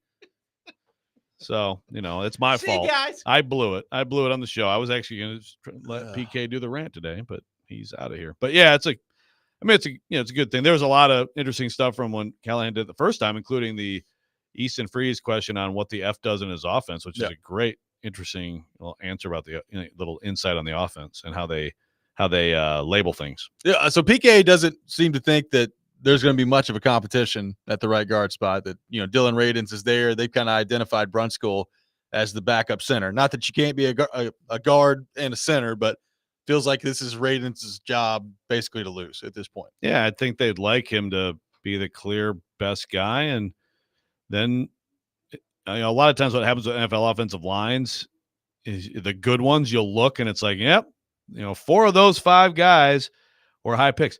What if Radins and Petit Frere make it, you're going to have a first rounder at left tackle, first rounder at left guard, a second rounder at right guard, a third rounder at right tackle. What was Cushenberry? I don't remember Cushenberry off the top of my head, but again, that's kind of what you end up wanting to have, although it's a very roundabout way that it would have come about on the right side, and I'm still not. He's third rounder. Okay, so there you go. And that's, a 1-1, 3-2-3. That sounds good. Yeah. But are those guys ready for that to really solidify themselves? Again, I think it's been mostly encouraging with Petit Frere, especially as early as it is and how long he was out. So that's good. And we'll see with Radins. If they can get going with this 5 and keep it together, then I think they can get better. I would just think that Brunskill getting more reps at right guard would make sense right now. Jimmy Wyatt putting it out there that Diggs going to be wearing number 26 with the Titans. I would assume we'll probably hear from him at some point today as it relates to his media availability. We brought it up, PK. I'm really interested to see how they deploy their looks in the secondary. Are we going to see a lot of 3 safety looks out there? Is it going to be straight up Diggs and Hooker as your starting safeties combo out there? How often is Molden on the field? Like, it's going to be really interesting to see the way they deploy these guys, even at corner too, right? Like, Awuzie, McCreary, and Snead, if those 3 guys are healthy, that's what you feel good about. But they do have some pretty decent depth in both spots now. I'll go mild hot take and not buy into the idea that Diggs just walks in here and starts and just bumps Molden down. I think that can be a competition. And that's And that's just not having seen. I mean, I've seen Diggs play in the league. He's a good player. He's been a good player for a long time. He's 31 years old. So I'm going to leave open the idea that Molden, with the head start he has, healthy right now, young, I think he's a good football player, that he has a chance. But either way, as PK said, there is depth where there wasn't before. So they have definitely addressed that position well. Still need to do it on the edge, and then can they do it on the offensive line? I mean, I think there'll be some kind of pickup, but I just wouldn't get your hopes up. Maddie had a question here on the Cushenberry versus Sweat rep that was talked about. Is that more of a testament to Sweat being a beast or trouble for Cush? That's always a question, right? Yeah. Whenever you have somebody one side or one player beats the other. Okay, so who's is that because that player's good? Arden Key last year, Andre Dillard, classic example. Let me tell you something. Tandre Sweat is going to blow some people up this year. And now the question to me is what kind of shape, what kind of endurance, what the snap count situation, all those things. But he is absolutely a beast. I mean, make no mistake about it. The guy's listed at 366. Some people think he was in the 380s last year at Texas. If you watched him play at Texas last year, he wasn't just some big blob leaning on people. He was making plays. So he's a beast. Cushenberry also has gotten in some wins of his own. It's not like it's just a constant Olay to the quarterback. He's in there working against Sweat and Simmons. I mean, Well, talk about a guy I'm sure he's having a heck of a fun few weeks here. Again, it's a good look. We've talked about Simmons, and I think there needs to be a sustained higher level of play from him this year than we've seen the last couple of years, and injuries certainly have been a part of that.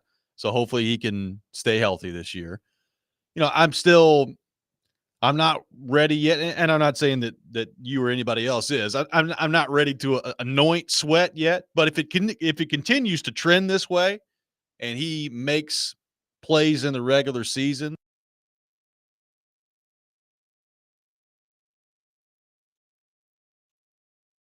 is just the absolute problem that Simmons and Sweat up the middle are causing for other teams. And maybe that does help you overcome a weakness on the edge to some degree. I don't know if it's going to totally overcome it, but if you're that dominant up the middle, which you're hoping that duo has the potential to be, maybe that does help you overcome some deficiencies on the edge at that point. If they're what they hope they are, what they envisioned when they drafted Sweat, when some people called it a reach, if they are a tandem they hope, and then you have Landry full go, that's where a guy like Arden Key is good enough to take advantage, right? Or should be good enough to take advantage. Unfortunately for the Titans, he's missing the first 6 games. But yeah, if you have someone on the other, you don't have to have a star at the other outside spot to have a guy who you would think would have a real shot to make some plays in the backfield. Andrew on the text line says, how would Sweat versus Brewer have turned out? Haha. Brewer taking some shots. Just destroy him. He just falling on him, and then all of a sudden it would be like Brewer would have gone underground, and they'd have to put a search party out for him. A meerkat. He's just gone. Is it safe to come up? Is Tandre gone? It's hard to have a 73-pound center. I mean, if you're wondering how that matchup will go, you're going to see it later this year. That's a good point. Right? Yeah. Get a little Miami Titans action. Tandre Sweat taking on Aaron Brewer. You get to see it firsthand. Yeah, Tandre Sweat better have about 17 TFLs in that game, per the analysis of this station. Yeah. Look, we've talked about this before. A lot of teams want to double Jeffrey Simmons, obviously so.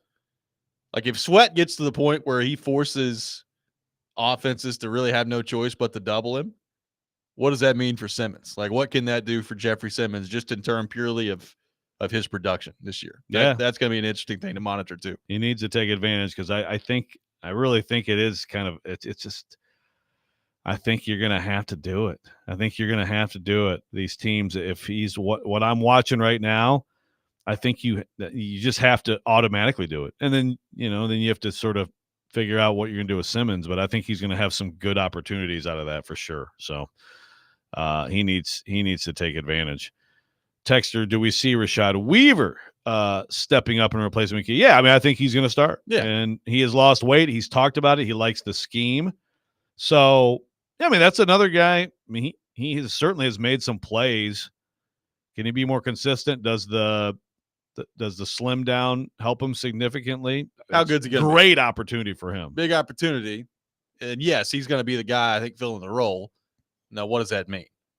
I'm not saying he's like a major liability over there, but are you making plays? Now, if Sweat and Landry and Simmons are what they hope they are, like how much can, I don't want to say just run into it, but like how much can basically, he be playing a cleanup role out there of, all right, I got chased right off my spot by Sweat and Simmons, and there's Rashad Weaver just waiting on me right there. Absolutely. Well, and also, look, I mean, Denard Wilson is going to, whether it's blitz a lot, it's blitz creatively and come from a lot of different spots. And when you have corners like this, that's where you could see how this defense could be effective. With what they have in the secondary, when those guys are all out on the field, that should buy you more time, and then you can be creative and aggressive with your pressures too. So I'm just, it's consistent with me that like I see the pathway to a good defense easier right now than I do on offense. Got the Rex Rant with Joe Rexrode coming up next. Take your thoughts, 615-737-1025, our phone number. You're listening to Robby and Rexrode, 1025-1063, The Game.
Sometimes he wakes up on the wrong side of the bed.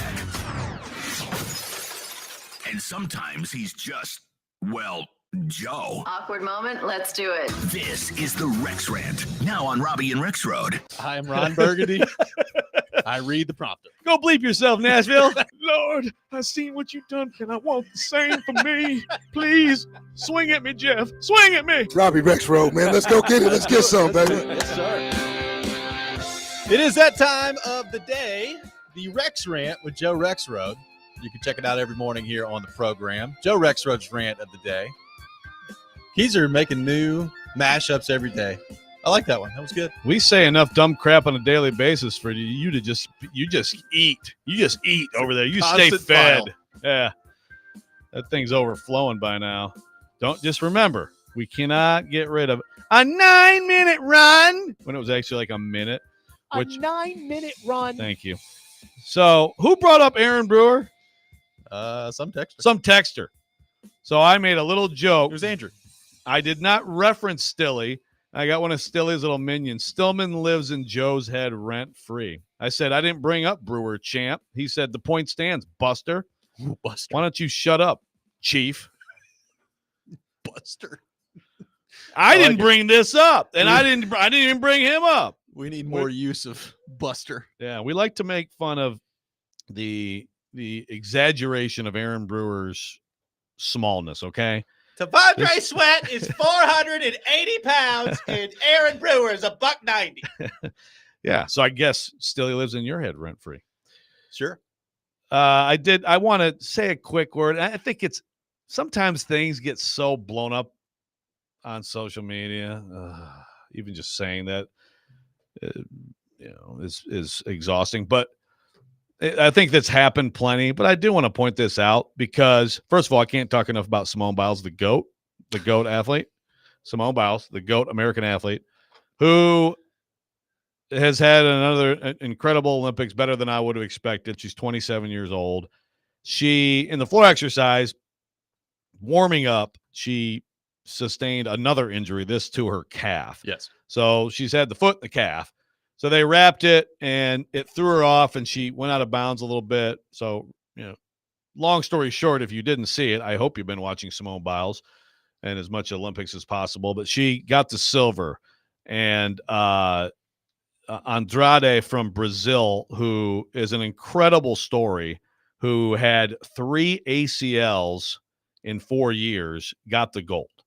And so you had this. I think it's the coolest scene of the Olympics so far, in my humble opinion. You had Biles and Childs, who won the bronze for the U.S. and they kind of like bowing to Andrade as she got the gold. Again, Biles was the favorite to win the gold. Andrade won the gold. And Marlon Humphrey tweeted, "This is literally disgusting." And I'm just like, That's in the Ravens corner? yes. Okay. I'm actually pleasantly surprised you didn't see this, because I'm like, what? And he's been cooked, and he has actually said, he's like, I'm getting screamed at. I'm Brazilian on Instagram, LOL. But like, really, you should feel bad, man. Like, you should feel bad about that. Like, sportsmanship should be a big part of the Olympics. Really should be a big part of sports. Yeah. Like, I'm all for rivalries and stuff. I was talking with a friend the other day. If you're of a certain age, you remember the Olympics, like the medal count used to be so important. It was always U.S., USSR. It was the Cold War. And, of course, they both boycotted the Olympics, and it was like, we have got to beat the Russians in the medal count, And obviously, the medal count still flashed up there, but I just don't think it's like that anymore. And I think I love seeing, athletes support each other. Yeah, you have rivalries and you have intense competition and all that stuff. But I thought that was a great scene and a great thing for kids to see. And he called it literally disgusting, literally disgusting that people showed sportsmanship. That gets into your literally conversation. Yeah, exactly. So, yeah, like, Marlon, did you actually vomit? How literal is the disgust? Yeah. So, Anyway, Yeah, I Marlon wanted Humphrey. to quickly cook him for that, but he's been, hopefully, I don't know. I haven't seen if he's apologized. Hopefully he's apologized. That's just stupid, man. That was great. That was a great scene. That was one of my favorite pictures and images of the Olympic Games so far. And further cements Simone Biles as the GOAT American athlete. Thank you. Hey, Brady, there was this nice still shot of Brady Yeah. watching Simone Biles do Oh, I her know. thing, and he's just, wow. Right. Woo. And it's like, great. Tom Brady's here. So now we get to see a cutaway to him after every other thing that happens. Thank goodness. Yeah, Hey, you got me. You know, he probably should be. Shouldn't he be watching some film, preparing for his day job coming up? Yeah, What we doing, Tom? I'm expecting big things from him. Someone says Scotty Scheffler on the podium, number one moment. That's a great one too, no doubt. No, that was awesome. Scotty Scheffler getting emotional, winning the gold for sure. So, yeah, lots of great stuff in Let's these go Olympics. to our 1025 The Game phone line, driven by WilsonCountyHyundai.com. Welcome in, Bruce. Bruce, good morning. Thanks for calling in. Yeah, thanks for having me. Joe, I got to tell you, you got the wrong goat. I love Simone Biles. She's an excellent athlete, but what Katie Ledecky has done is unbelievable. In the 1500, not only does she have the world record, she is the 21 fastest swims of all time. Yep. That is a level of domination that not even Simone Biles can match. Sorry.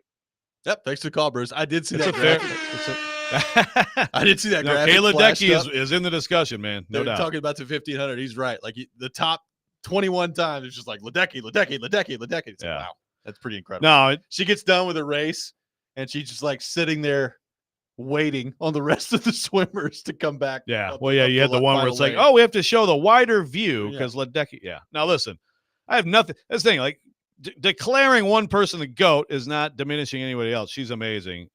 Now, Brian, at the same time, Bruce called, says Katie Ledecky's the GOAT. She never quit on her team. Shut up. Is that in reference to the last Olympics? Right, when she got the what the heck ever they're called, the twisties. Yeah. I mean, imagine trying to do that sport and not getting the twisties. That's literally impossible. No, but my whole thing, Bruce, as I've said it before, again, I mean, Ledecky is an all-time. It's incredible. It's the difficulty of this sport that we're talking about. So we can all swim, right? Yeah. I mean, again, we I do gymnastics, just not very well. Well, yeah, but I mean, you can still I could do the stroke that Katie Ledecky does. You know what I mean? Yeah. 99.99999% of the humans cannot do what these athletes do. So I already put them in a different category. That's me. That's my opinion. Take it or leave it. You lose me on that a little bit. Yeah. Yeah. Okay. Go get on that balance beam then, Chief. Go get on skates and skate at a very high pace and play hockey. You could make that argument about a lot of different things. Sure. There's a lot of things that that other people can't do well. Right. Anybody can learn how to skate. Can anybody get on a balance beam and do it? You could get on a balance beam. And it flip? just may not go well. Yeah. All right. You will die. I won't die skating. I will maybe injure myself. You won't die on a balance beam either. Trying to flip? Yes. You'll be fine. Okay. May hurt a little bit. Yeah. Okay. Scotty Scheffler.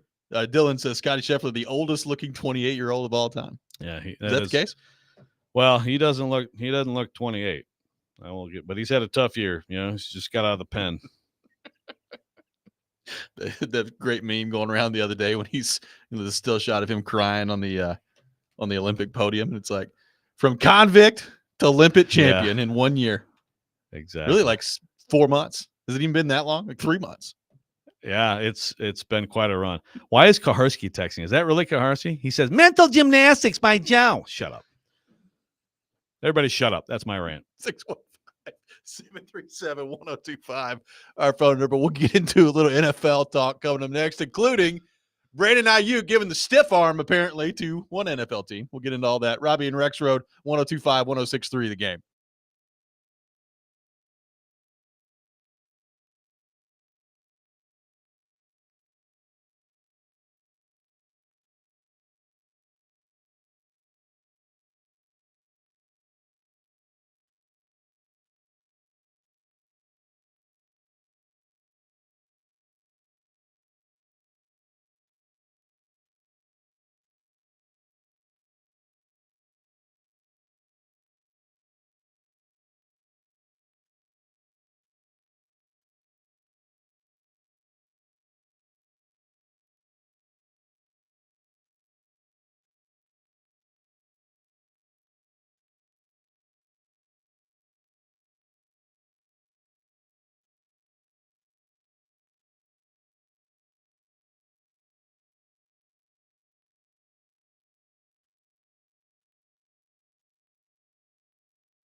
Final hour, Robby and Rexrode, 102.5, 106.3 The Game. We are broadcasting live from our Busy Bee Plumbing, Heating, and Air Conditioning Game Nashville studios, home of the $99 yearly Beehive membership, where the buzz is always about great service. We will be joined at 8:30 by Ben McKee from Go Vols 24/7. We'll get an update on all things going on with Tennessee and their fall camp. Vols have already sustained a pretty significant injury in fall camp, so we'll get Ben's thoughts on that, how that could affect the season and more. Take your thoughts in the meantime, 615-737-1025. Joe, yesterday we discussed Brandon Ayuk and what could be an impending trade from the San Francisco 49ers.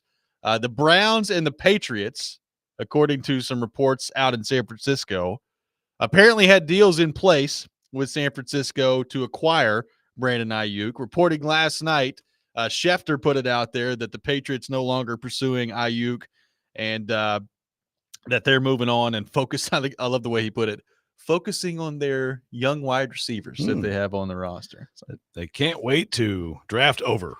yes.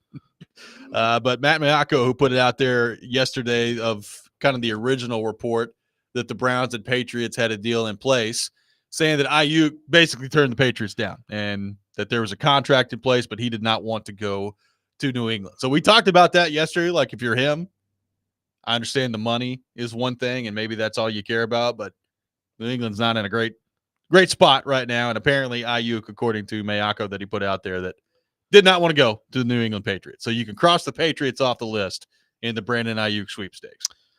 Yeah, that's I don't blame him. I would want to at least have a chance to win somewhere. I don't, if there's anybody out there who wants to give him the world and it's like there's a big difference, then you can always talk yourself into, well, in a year or two with that young quarterback, it could be good by then. But I still am at a complete loss on the Niners side for something like that.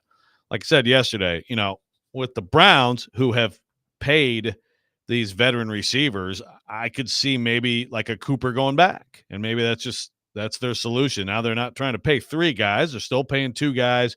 Ayuk's happy; he's got a new home. I mean, I'd rather have Brandon Ayuk than Amari Cooper. And if the Niners, you get Amari Cooper, that can still be, that's a reasonable replacement, and you can still go win a Super Bowl this year. The Niners coming out of this with anything but another receiver who can plug in, I don't get. Matt Miyako put it out there for NBC Sports in San Francisco late last night, said Patriots had an agreement in place with the 49ers and a large offer to Ayuk on the table, but he did not show interest in going. Also put it out there that the Steelers are back in talks with the 49ers and that shows all sides have a willingness to get something done. The negotiations and conversations continue. So the Steelers back in the mix for San Francisco as well, I guess. So, the more that these talks keep going, the more that it just seems like he's not going to be there. He's not going to be in San Francisco, and they've kind of resigned themselves to moving on from him, which, again, I'd love to see what the return ends up being for him and whether, significant roster players are coming back the other way. If they're not, I really don't understand this from San Francisco's point of view. I guess if you got back like George Pickens or something, it's like, okay. Yeah, something like that. And certainly there's a big difference in finance there. But I don't understand it. How are you saying you're all in if you're and look, they've tried to play hardball here, and he wants around 30 a year. They're not willing to go up to that. I guess even if sometimes I feel like you just have to sacrifice. This happens all the time.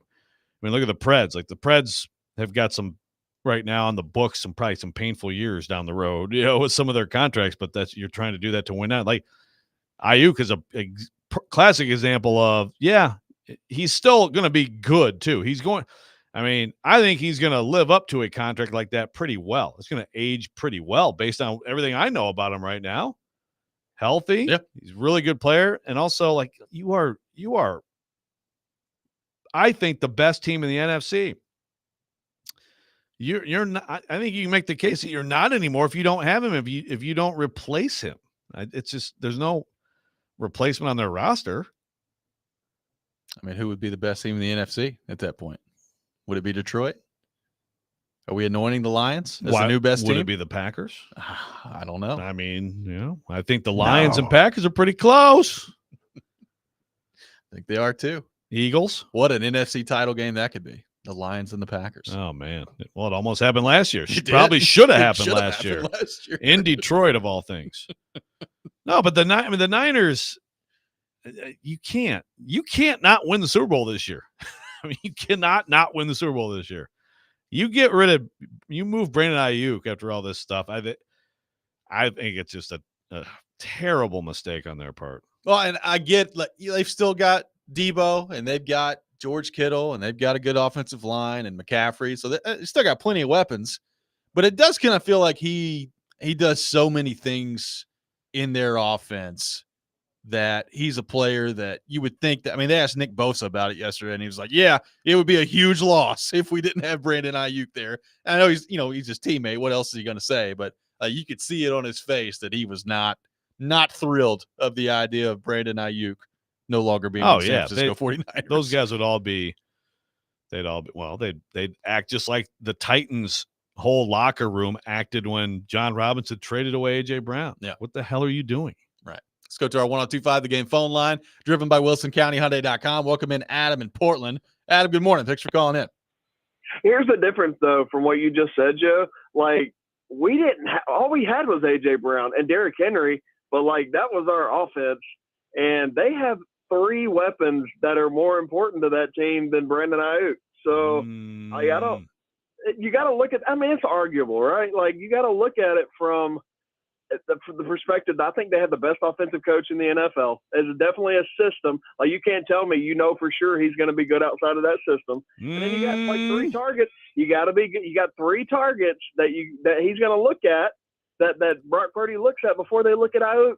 So I don't know, man. Like I'm almost like, if he's going to be a pain, like if he's going to give us problems right now and make us focus on something that's not football related, then that's why I would let him go. Like, and I wouldn't, if it was the Titans, like Jared was talking, why weren't the Titans in on this? I would not want to spend a bunch of capital for a guy who come from that system, honestly. Thanks for calling him. Glad you're not GMing a team, Adam.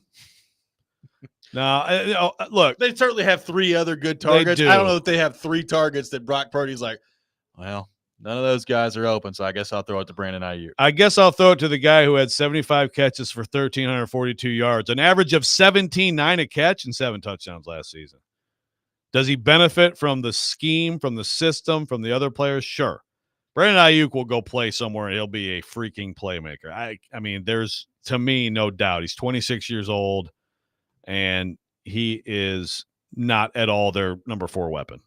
I mean, right now, say, here, if it's the same conditions, take one or the other, same pay, whatever, all the same conditions, I'm jumping at Ayuk over Debo Samuel. And I love Debo, but I'm absolutely going with Ayuk. Raymond in Franklin says Pittsburgh's not going to give up Pickens. I agree. I'm just saying, like, if I'm San Francisco, like, other than that, why would you do it? That's the point of right. Like, why would you just weaken yourself if you're not getting anything immediately tangible back at that point? Right, exactly. And Adam does make a good point about the Titans, the difference in their roster and everything. And of course, they thought that first round pick was going to come right in and replace him.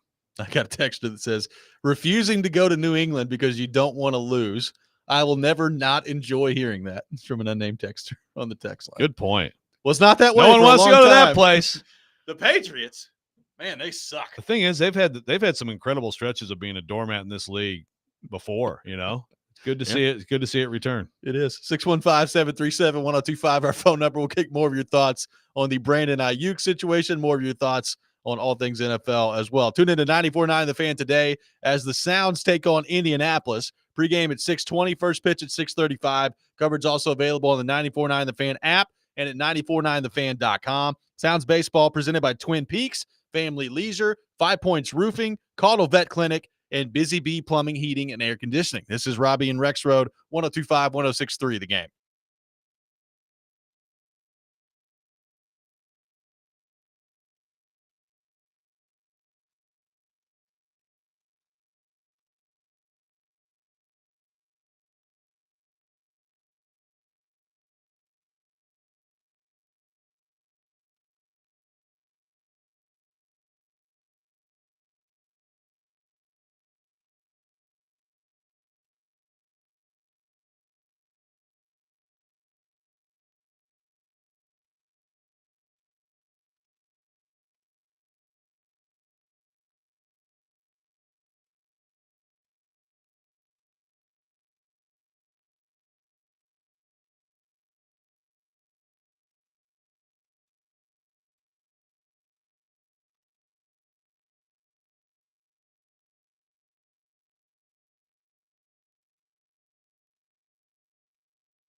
Get half off to this family-owned Chicago restaurant right here in Nashville, winners of numerous Best of awards. One of the best-kept secrets in Nashville, Staley Chicago Italian Dining brings amazing Italian food to the South, including original Italian beef sandwiches, Vienna Chicago-style hot dogs, and the best gyros south of Chicago. Head to thegamenashville.com/deals to get half off a $20 gift card while supplies last. Welcome back in, Robby and Rexrode.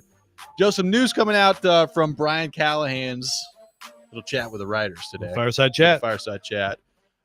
Jamal Adams has been dealing with some soreness, which is why he has not been on the field. So it does not appear that it's been a maintenance plan, just some soreness with Jamal Adams, which is why he's been out.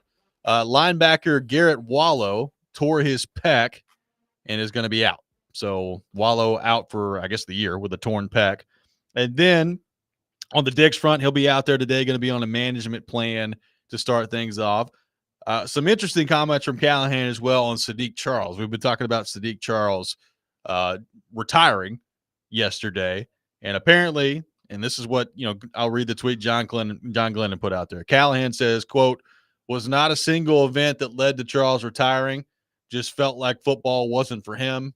It was surprising to the coaching staff." So not a single event.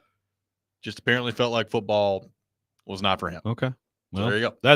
Frankly, I'm glad to hear that, just because when you see something like this, someone abruptly have personal days and then retire at 25, your mind does go to, did something drastic happen in his life or to his health or something like that. So big hit for the Titans, but it's better for him. So there they are. So Jamal Adams, by the way, I don't want to, toot my own horn, but I'm just saying, I just thought, as I said it earlier, it seems like that's a little bit too many days in a row for this to be just a maintenance thing with him. Right. So sore is, Callahan usually pretty specific with injuries, just gives the sore with this one. So that's interesting. That is interesting. Callahan also adding that Dylan Radence is, quote, certainly an option at right guard. Adds that they are fortunate to have Daniel Brunskill, who have had a lot of work there as well. Buck Rising putting that out there. So there you go. Sounds like it's Radence and Brunskill. Did Buck say that it's time for Brunskill to lock TF in? Time to lock TF in, Daniel. Did not see that tweet from Buck. So be interesting today. They're getting on the field. The serious stretching starts in about 10 minutes. The what? Dynamic stretching? Dynamic warm-up. Dynamic warm-up starts in about 10 minutes, and then we'll see what they're doing when they get into team, if they're, if Brunskill's doing some guard stuff and things like that. Zach from Nashville is being really mean to Adam from Portland. He is. Says he don't know ball. Zach says Ayuk means a ton to that team. Ayuk's a bona fide wide receiver one, has been way more healthy compared to Kittle and Debo, led the team in targets the last 2 years and targets per game last year. I don't think you need to be that mean, Zach, but I agree. I mean, Brandon Ayuk is not option 4. He's not a passenger. He is a very good player. And again, it's the speed element. Obviously, McCaffrey also gives him something. He's a tremendous weapon. And Debo, we know the versatility and the physicality. Kittle's a great tight end, but he is a speed receiver. You need that in there too. Yeah. That's where they're so good. Yeah. When they're executing. The Adams stuff is interesting. Like you said, soreness is a pretty vague way of looking at it here. So first off, like, what sort of soreness is he dealing with? And are we concerned? And I get it. It's training camp. There's no games being missed at this time. And it's not like there's some major injury going on.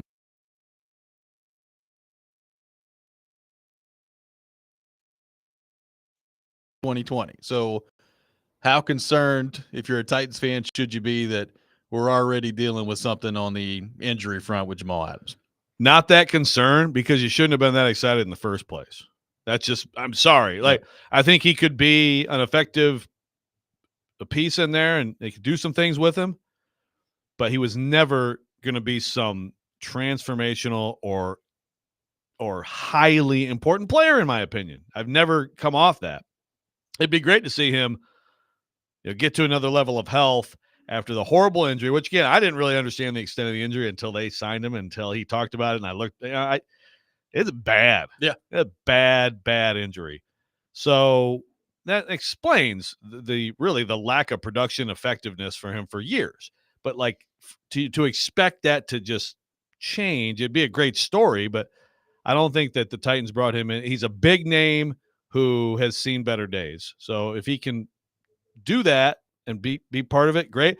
You know, this whole the role that we were talking about earlier with him, like a big nickel kind of thing. Yeah. You know who would also be really good at that? Elijah Molden. Yeah. You can move other people around, and Elijah Molden's a good physical player. I mean, he's as a nickel, he's on the physical side of things, he's really good. So it's not a huge deal. The most important things would be Snead, can he play? Owuzie, can he get back? Can Hooker have a full year? Those are much more important players. Michael and Madison says Jamal Adams is getting paid as close to the minimum as you can get. I was never going to be worried regardless. Yes. I hear you. Like I'm just saying though, like we're already dealing with some injury stuff with him. So like the expectation that he's going to be able to bring you anything on the field this year. Like my big question with him has been, and now continues to be, is he ever going to be healthy enough to give you anything at all on the field?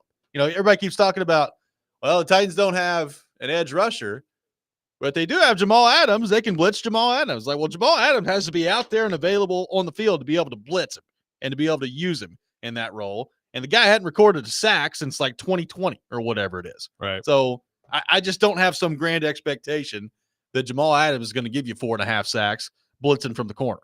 I just don't. Yeah. I don't have it. Yeah, like he looked good blitzing the one day in practice. But again, especially like if Diggs is coming in, it's like, oh yeah, there's your starting safety tandem. It's Diggs.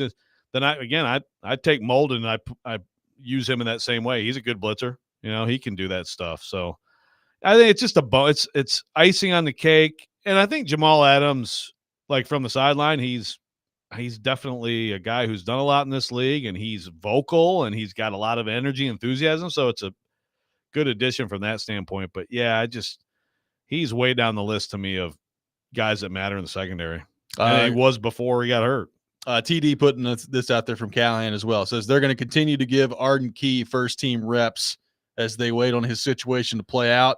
And also says Callahan acknowledged that at some point Key will be out, but they're simply waiting on the league to move forward. This is from TD putting that out there. That's interesting. I wonder if anyone asked what we've been talking about, which is, you know, it just seems to make sense to give your tackles the best possible look. Right. Whereas like last year, it's not like Petit Frere, you know, it's like Petit Frere. Oh, he's got to be out there to give Landry the best, you know, it's like, but with Key, he's actually a guy who can be hard to block. So why not use him as a practice aid for your offense? At what point though, do you think that has the transition to, all right, we need as many reps for Rashad Weaver as we can get heading into week one? Yeah, for sure. Now it's Landry's also doesn't get like every rep, right? So you mix and match there, but yeah, probably have to start thinking in those terms a little bit more. 615-737-1025 is our phone number. 615-737-1025. Coming up next, we'll be joined by Ben McKee from Go Vols 24/7. We'll get the latest on what's going on with the Vols in fall camp. You're listening to Robby and Rexrode, 102.5, 106.3, The Game.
Welcome back in, Robby and Rexrode, 102.5, 106.3 The Game. Robby Stanley, Joe Rexrode, Nick Keys are here with you on this Wednesday morning. Fall camp well underway for the Tennessee Volunteers, and to help us talk more about that, we go to our 102.5 The Game phone line, driven by WilsonCountyHyundai.com. Welcome in our friend Ben McKee from GoVols 24/7. Ben, good morning. How we doing? Good morning. I'm doing well. Hope y'all are as well, trying to avoid the noises of fall camp and construction on campus this morning. So I apologize for any background noises. Oh, no, it's all good, man. Appreciate you taking time to be with us. So not a great start to camp for Tennessee in terms of just a significant injury. Jordan Thomas out for the season, who was going to play a significant role for them in the secondary. How do you think Tennessee overcomes that, and how much now is on true freshman Boo Carter to kind of fill that role potentially with Jordan Thomas out? Yeah, I think a lot of pressure is going to be put on Boo, and I think he's kind of given the keys here to the car, to the position as they enter week 2 of fall camp today. And he can either take the keys and run with it, or he can pass them off to somebody else. I think Boo Carter is going to determine who is the starter at that star position for the opener. And really, I think all eyes are more on week 2 against NC State, right? Like, everybody on the roster should be playing against UTC. Boo Carter probably deserves a bulk of the reps against UTC just to kind of see what he's got and allow him to get his feet wet. Again, he is a true freshman, so he hasn't had any game action at this level. But I'm kind of looking at week 2 against NC State. I think that'll be the true test for Tennessee to see if that's going to be an issue for them this season, or if Boo Carter is going to be able to hold up at that position. He's certainly got all the athleticism and talent in the world, but he's also a true freshman playing at this level for the first time. So I'm sure there's going to be some growing pains as well. And that's probably where you'll feel the loss of Jordan Thomas the most. He's not necessarily the most proven guy, but he is an older guy, and he was viewed as one of Tennessee's 5 best defensive backs. And this was kind of his year to break out and show the potential that everybody has been very high on him with. So unfortunate development for Jordan Thomas himself and Tennessee secondary, but Boo Carter was arguably the best recruit that they brought in this past cycle, and that's going to be put to the test rather quickly here. If, let's say, it's just a little too early for him, Ben, what that's obviously an important position in this defense. What would be the other possibilities of shuffling, and just what do you think so far of what you've seen from that secondary? Yeah, well, we haven't seen a ton because we don't get to see as much practice as y'all get to see over there with NFL training camp. But it sounds like they're in a pretty good situation. There's no doubting that they are more athletic. They are quicker on the back end, and I think that's going to go a long ways. There's more talent back there, quite frankly, and so I think that they're in a good position entering camp. I'm very curious to see how they perform in Friday night's scrimmage and what we hear about the secondary coming out of that scrimmage, because Nico Iamaleava has been having a good start to fall camp, as everybody expected. And there's some difficult receivers to defend on the opposite side. So very curious to see what the word is with that secondary coming out of the first scrimmage of camp on Friday night at Neyland. But in terms of other possibilities there at that star position, I don't know if they would feel comfortable sliding Will Brooks around, the former walk-on safety. John Slaughter is a young guy that I think they view him as a safety, and I don't know that they would move him around a ton. Christian Charles is a guy that Tim Banks, when he spoke to the media last week, called him the X factor of that unit because of his versatility, and kind of like Jordan Thomas, hasn't been able to stay healthy in his career, and that's been his biggest issue. So if he can stay healthy, is he a guy that they feel comfortable playing at nickel, or do they want to slide Will Brooks over and put him at safety? So they have a couple of options, but no obvious options, and that's why I think best case scenario, Boo Carter takes the job and run with it. That way you don't have to worry about trying to move guys around out of position or just throw somebody into a spot that they haven't played a ton and hope that they can swim instead of drown. So, Ben, running back is a position, obviously, where they've got a lot of talent in the room, not a ton of experience. We know that Dylan Sampson is going to be the starter, and, big things are expected from him this year. But beyond him, how do you expect that rotation to play out? Is Cam Selden, when he's healthy, the clear number 2? Is it Peyton Lewis? How do you view kind of the way that running back room is going to shake out? Yeah, that's fascinating question. I think it's almost 2A, 2B right now with Cam Seldon and Peyton Lewis, just because right now Cam Seldon is in a red non-contact jersey and not doing a ton. And Peyton Lewis has had a strong start to fall camp, even for a true freshman. Tennessee put out a little highlight of him doing a nice little hurdle at the line of scrimmage last week, and that was a glimpse of what he's been able to do since camp started. So I would almost say it's 2A, 2B right now. The potential for those guys is through the roof, and Tennessee is very high on both of them. But just because Cam Seldon's missing what will almost be a month when it's all said and done as he works back from a shoulder injury, and I think he's going to be good to go for the season. Which was a huge question mark when he suffered the injury back in the spring and was rehabbing early in summer, was whether or not he would be able to get back in time, especially for week 2 against NC State. And it sounds like he's on a positive path to be ready to go, full go by the NC State game week 2. So just because he's missing so much time, and Peyton Lewis is very talented for a true freshman, I kind of view it 2A, 2B right now. And I think that can be perfectly fine to complement Dylan Sampson as long as they need him to stay healthy. I think he's one of the most important players on the team, but I think they would be perfectly fine giving the ball off to Peyton Lewis or Cam Seldon if something were to happen to him, because those two guys are dynamic athletes, and they've shown glimpses of it early on in their Tennessee career. All right, who's going to emerge at receiver, Ben? I mean, we know Squirrel White's a very good player. Brew McCoy coming back is big, but I feel like they need one guy, and they have good depth, but they need that one guy who's going to get most of the snaps at that, I guess, at the Z, right? Like, who do you think that is? Is that Brazel? Is that, is Nimrod coming on? Do you feel like there is going to be a guy, Thornton, or is it going to be a little bit more by committee this year? I think it's going to be a little bit more by committee. I do think Chris Brazel will be that first guy opposite of Brew. He's somebody that's been very impressive so far. He can beat you deep, and with his size has great body control and athleticism to go up and high point the football. And Ricky Gibson, the third Tennessee sophomore corner that's probably going to be starting, he told me that Brazel is the toughest receiver to go up against just because of his ability to go up and catch the football, regardless of kind of what position his body is in. So I do think that he's going to be that guy that starts there, but I think that they have a lot of good receivers. I don't know that they have a great receiver. So in that sense, I do think it's going to be very much by committee. Brew McCoy, I think, can be a great receiver. And I don't mean to diminish his abilities when I say he's a good receiver, but he's more of that physical presence on the outside, possession receiver. I don't know that he's somebody that's going to take the top off the defense like we've seen with previous Tennessee receivers. Maybe he proves me wrong. He does look like a superhero running around. Joey Halsley said that last week, and Brew McCoy does look really, really good running around right now, both physically and both just in terms of how fluid and smooth he looks running routes. So maybe he proves me wrong in that regard, but I'm really high on Brazel. I'm really high on Chaz Nimrod. He's really developed this offseason. I think he's very versatile. He can play in the slot, he can play outside, and I think that's going to benefit Tennessee in a big way. And I know you asked about receiver, but I think the tight end room is really going to be able to help the passing game as well this year. Ethan Davis looks like an absolute grown man and looks really good running around the field, and has two older tight ends in front of him. The transfers Holden Stays and Miles Kitzelman. But I think it's going to be really, really tough to keep Ethan Davis off the football field.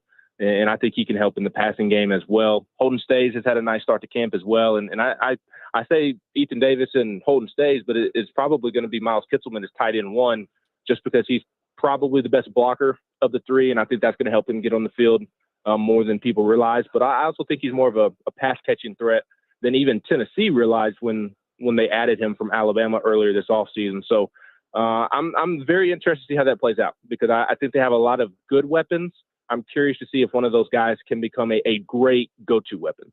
Ben McKee with us here on Robby and Rexrode. Ben, on the quarterback front, obviously recruiting going exceptionally well. You've got Nico as a projected starter for the next 2 years. Merklinger in there, George McIntyre in there. Now you've added Faison Brandon, who is a 5-star committed over the weekend.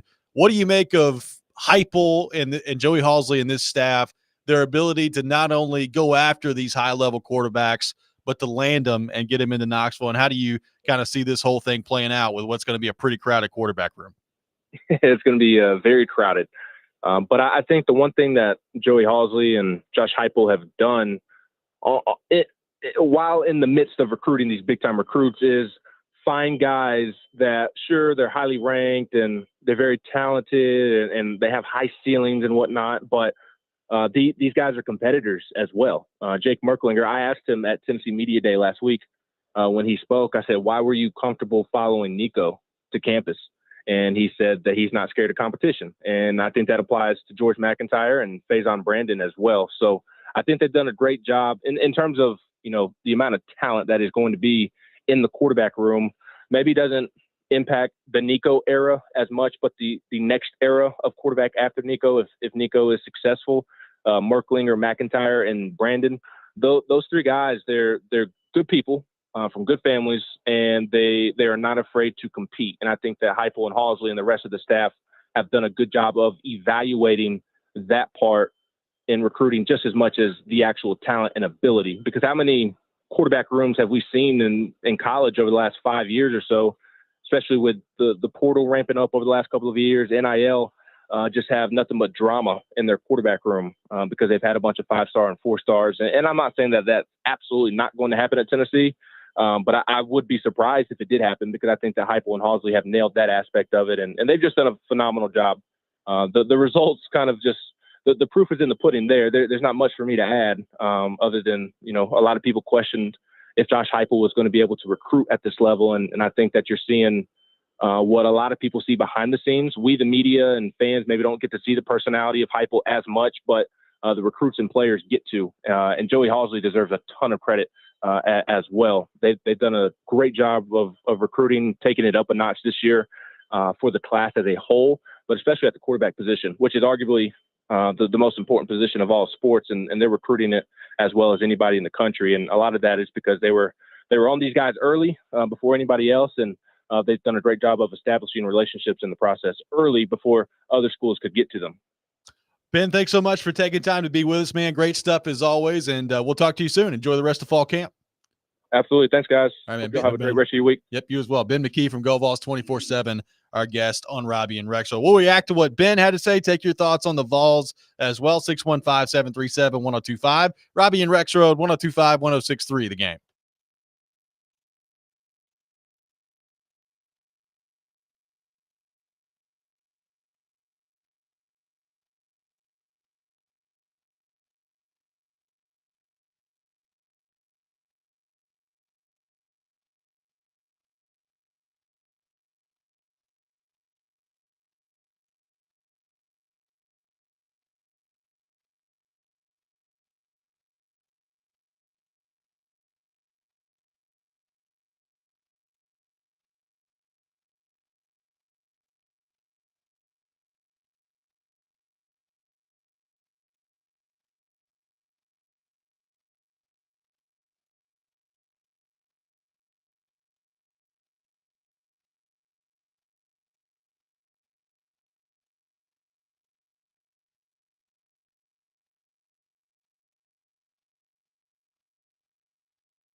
Welcome back in, Robby and Rexrode, 102.5, 106.3 The Game.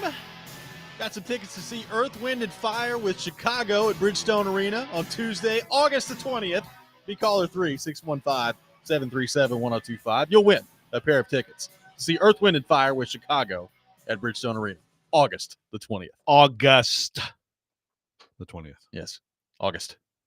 I'd be happy if it was April the 20th, too. Prompter still says another date. But look and at I you. didn't do it. Yep, look at you. I've overcome my Ron Burgundy You've overcome tendencies. Ron Burgundy. Good Yep. job. Taking your thoughts on the Vols, 615-737-1025. Going to be very interesting to see how they overcome a loss in the secondary. That was probably, if you had to identify one position group where they really needed to stay healthy, obviously other than quarterback. Corner, secondary was probably the next one. Like, they've got a bunch of guys there and some decent talent there, not a ton of experience. And now Jordan Thomas out for the season with a knee injury he sustained in practice. So it does kind of feel like the momentum is going to be for Boo Carter, who is a true freshman, to kind of step into that role as the star. He's got an incredible amount of athleticism. He's uber talented, but he is a true freshman. So we see this happen a lot. Sometimes you can have all the talent in the world, and mentally, especially at that position, which you got to do a lot of things mentally out there, you're not ready to play at an SEC level. I don't know whether he is or he isn't, but we're getting ready to find out, I think, because I think that's probably the first place they're going to look is Boo Carter to fill that role. Yeah. Like Ben mentioned, Will Brooks, like the most absolute guaranteed Vol Twitter meltdown would be if it's like, well, Will Brooks out there against NC State, Yep. you know, got somebody you can trust. And that's what it is. It's just, you can be a lot more talented and all that, but can you be reliable and not give up the 2 or 3 huge mistakes that can swing a game? So I'm excited to watch him for sure. I wonder if Jalen McMurray enters the mix there. He's played a ton of football. He's transferred from Temple, and he's come in. He's played a little bit of star. He's played on the outside. So if it's not Boo Carter, that's probably who it's going to be, and you could kind of switch some guys around there. You know, Christian Charles, I think, is probably, at least the way I view him, more of a safety than he is a star position They player. usually, and that's usually where they draw from. Yep. But yeah, I agree. And then there was, and you know, Ben mentioned Slaughter too. So Yeah. I mean, there are options at least. You know, I'm interested to see. You know, is Gibson ready to be a big time corner for them? Jamad McCoy, like how are they looking there? You know, you got Turrentine and you got Jacoby Thomas. You got a lot of guys for sure, and of course you have other young guys like Jordan Matthews. Yep. And I mean, another freshman is Caleb Beasley. I think his time is later, but like there's a lot to draw from. But you know, they've got to just figure out a way to pick a best 5. And again, it's tough break for them with Jordan Thomas, but pick a best 5 that has enough of the talent, athleticism that you need in the SEC, but also has reliability and good communication and everything. It's just where they have, especially when they've had some of these games where it's gotten away from them. Secondary has been a big part of that. Nico apparently has looked good in fall camp. Now, again, the media doesn't see a ton, so there's not poor Ben. There's not a ton going on out there to really report on in fall camp in college, just because you don't get to see a lot. But the word is that Nico has looked pretty darn good so far, which is ridiculous. See, last year, their first practice, I went to the first one, and they actually did let us watch a little bit of team, but sounds like it's just here's some stretching, and now you can watch like a couple individual drills. Bye. And we'll see you guys later. Yep. These college coaches, they're splitting atoms out here. But yeah, Nico. So I guess if he was struggling, we'd never know. Yeah. Well, I mean, that's the thing. I mean, there's, you know, there are enough moles around that Vols program that I think there'd be some indication of that. I mean, you expect to hear he's doing well. Yeah. But I expect him to be good. I expect him to be doing well.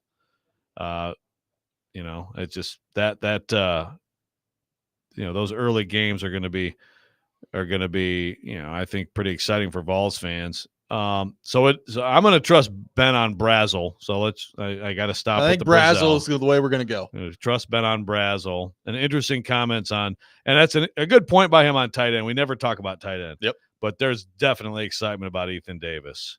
And then that's where it gets into they went out and got these veterans, who are kind of ahead of him.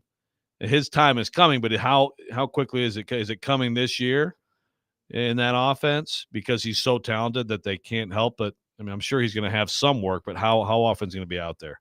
And then just the by committee thing, what we've seen from Heupel, he doesn't like to do that.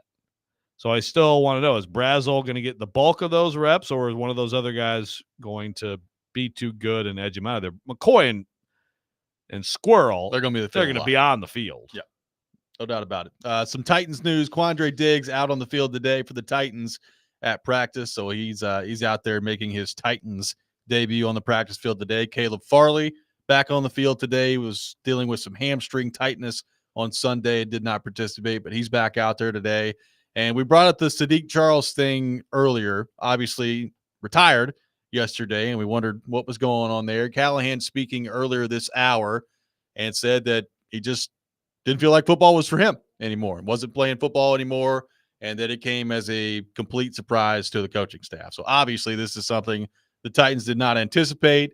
We wondered earlier in the show, was there something going on with him or something going on with somebody in his family? And the good news is it looks like that's not the case. It looks like he just did not want to play football anymore. So Titans are in a tough spot there at right guard. Yeah. That's as Sam Phelan pointed out, $75K game bonus. So that's a lot of money over a 17-game season that he is forfeiting. So but yeah, good to hear that it's not like some kind of drastic thing in his life. We see this sometimes, guys walking away at a pretty young age from football. So Radens, I think it's his job, but I think that Brunskill at least, needs to be, and Brunskill can play the position. We know that, but I think I'd like to see some kind of a competition. Well, Callahan confirmed that Brunskill is going to be in the mix for right guard. So, we were talking with PK earlier about, they're going to leave Brunskill at backup center, and that's what the role that they've identified him to be. Not saying that you can't now still be, I guess you could be the backup right guard and the backup right center if you're Daniel Brunskill, but the swing guy. It does feel like he is at least going to be in the mix for a potential starting right guard role. It's a great opportunity for Radens. It's a great opportunity for Petit Frere.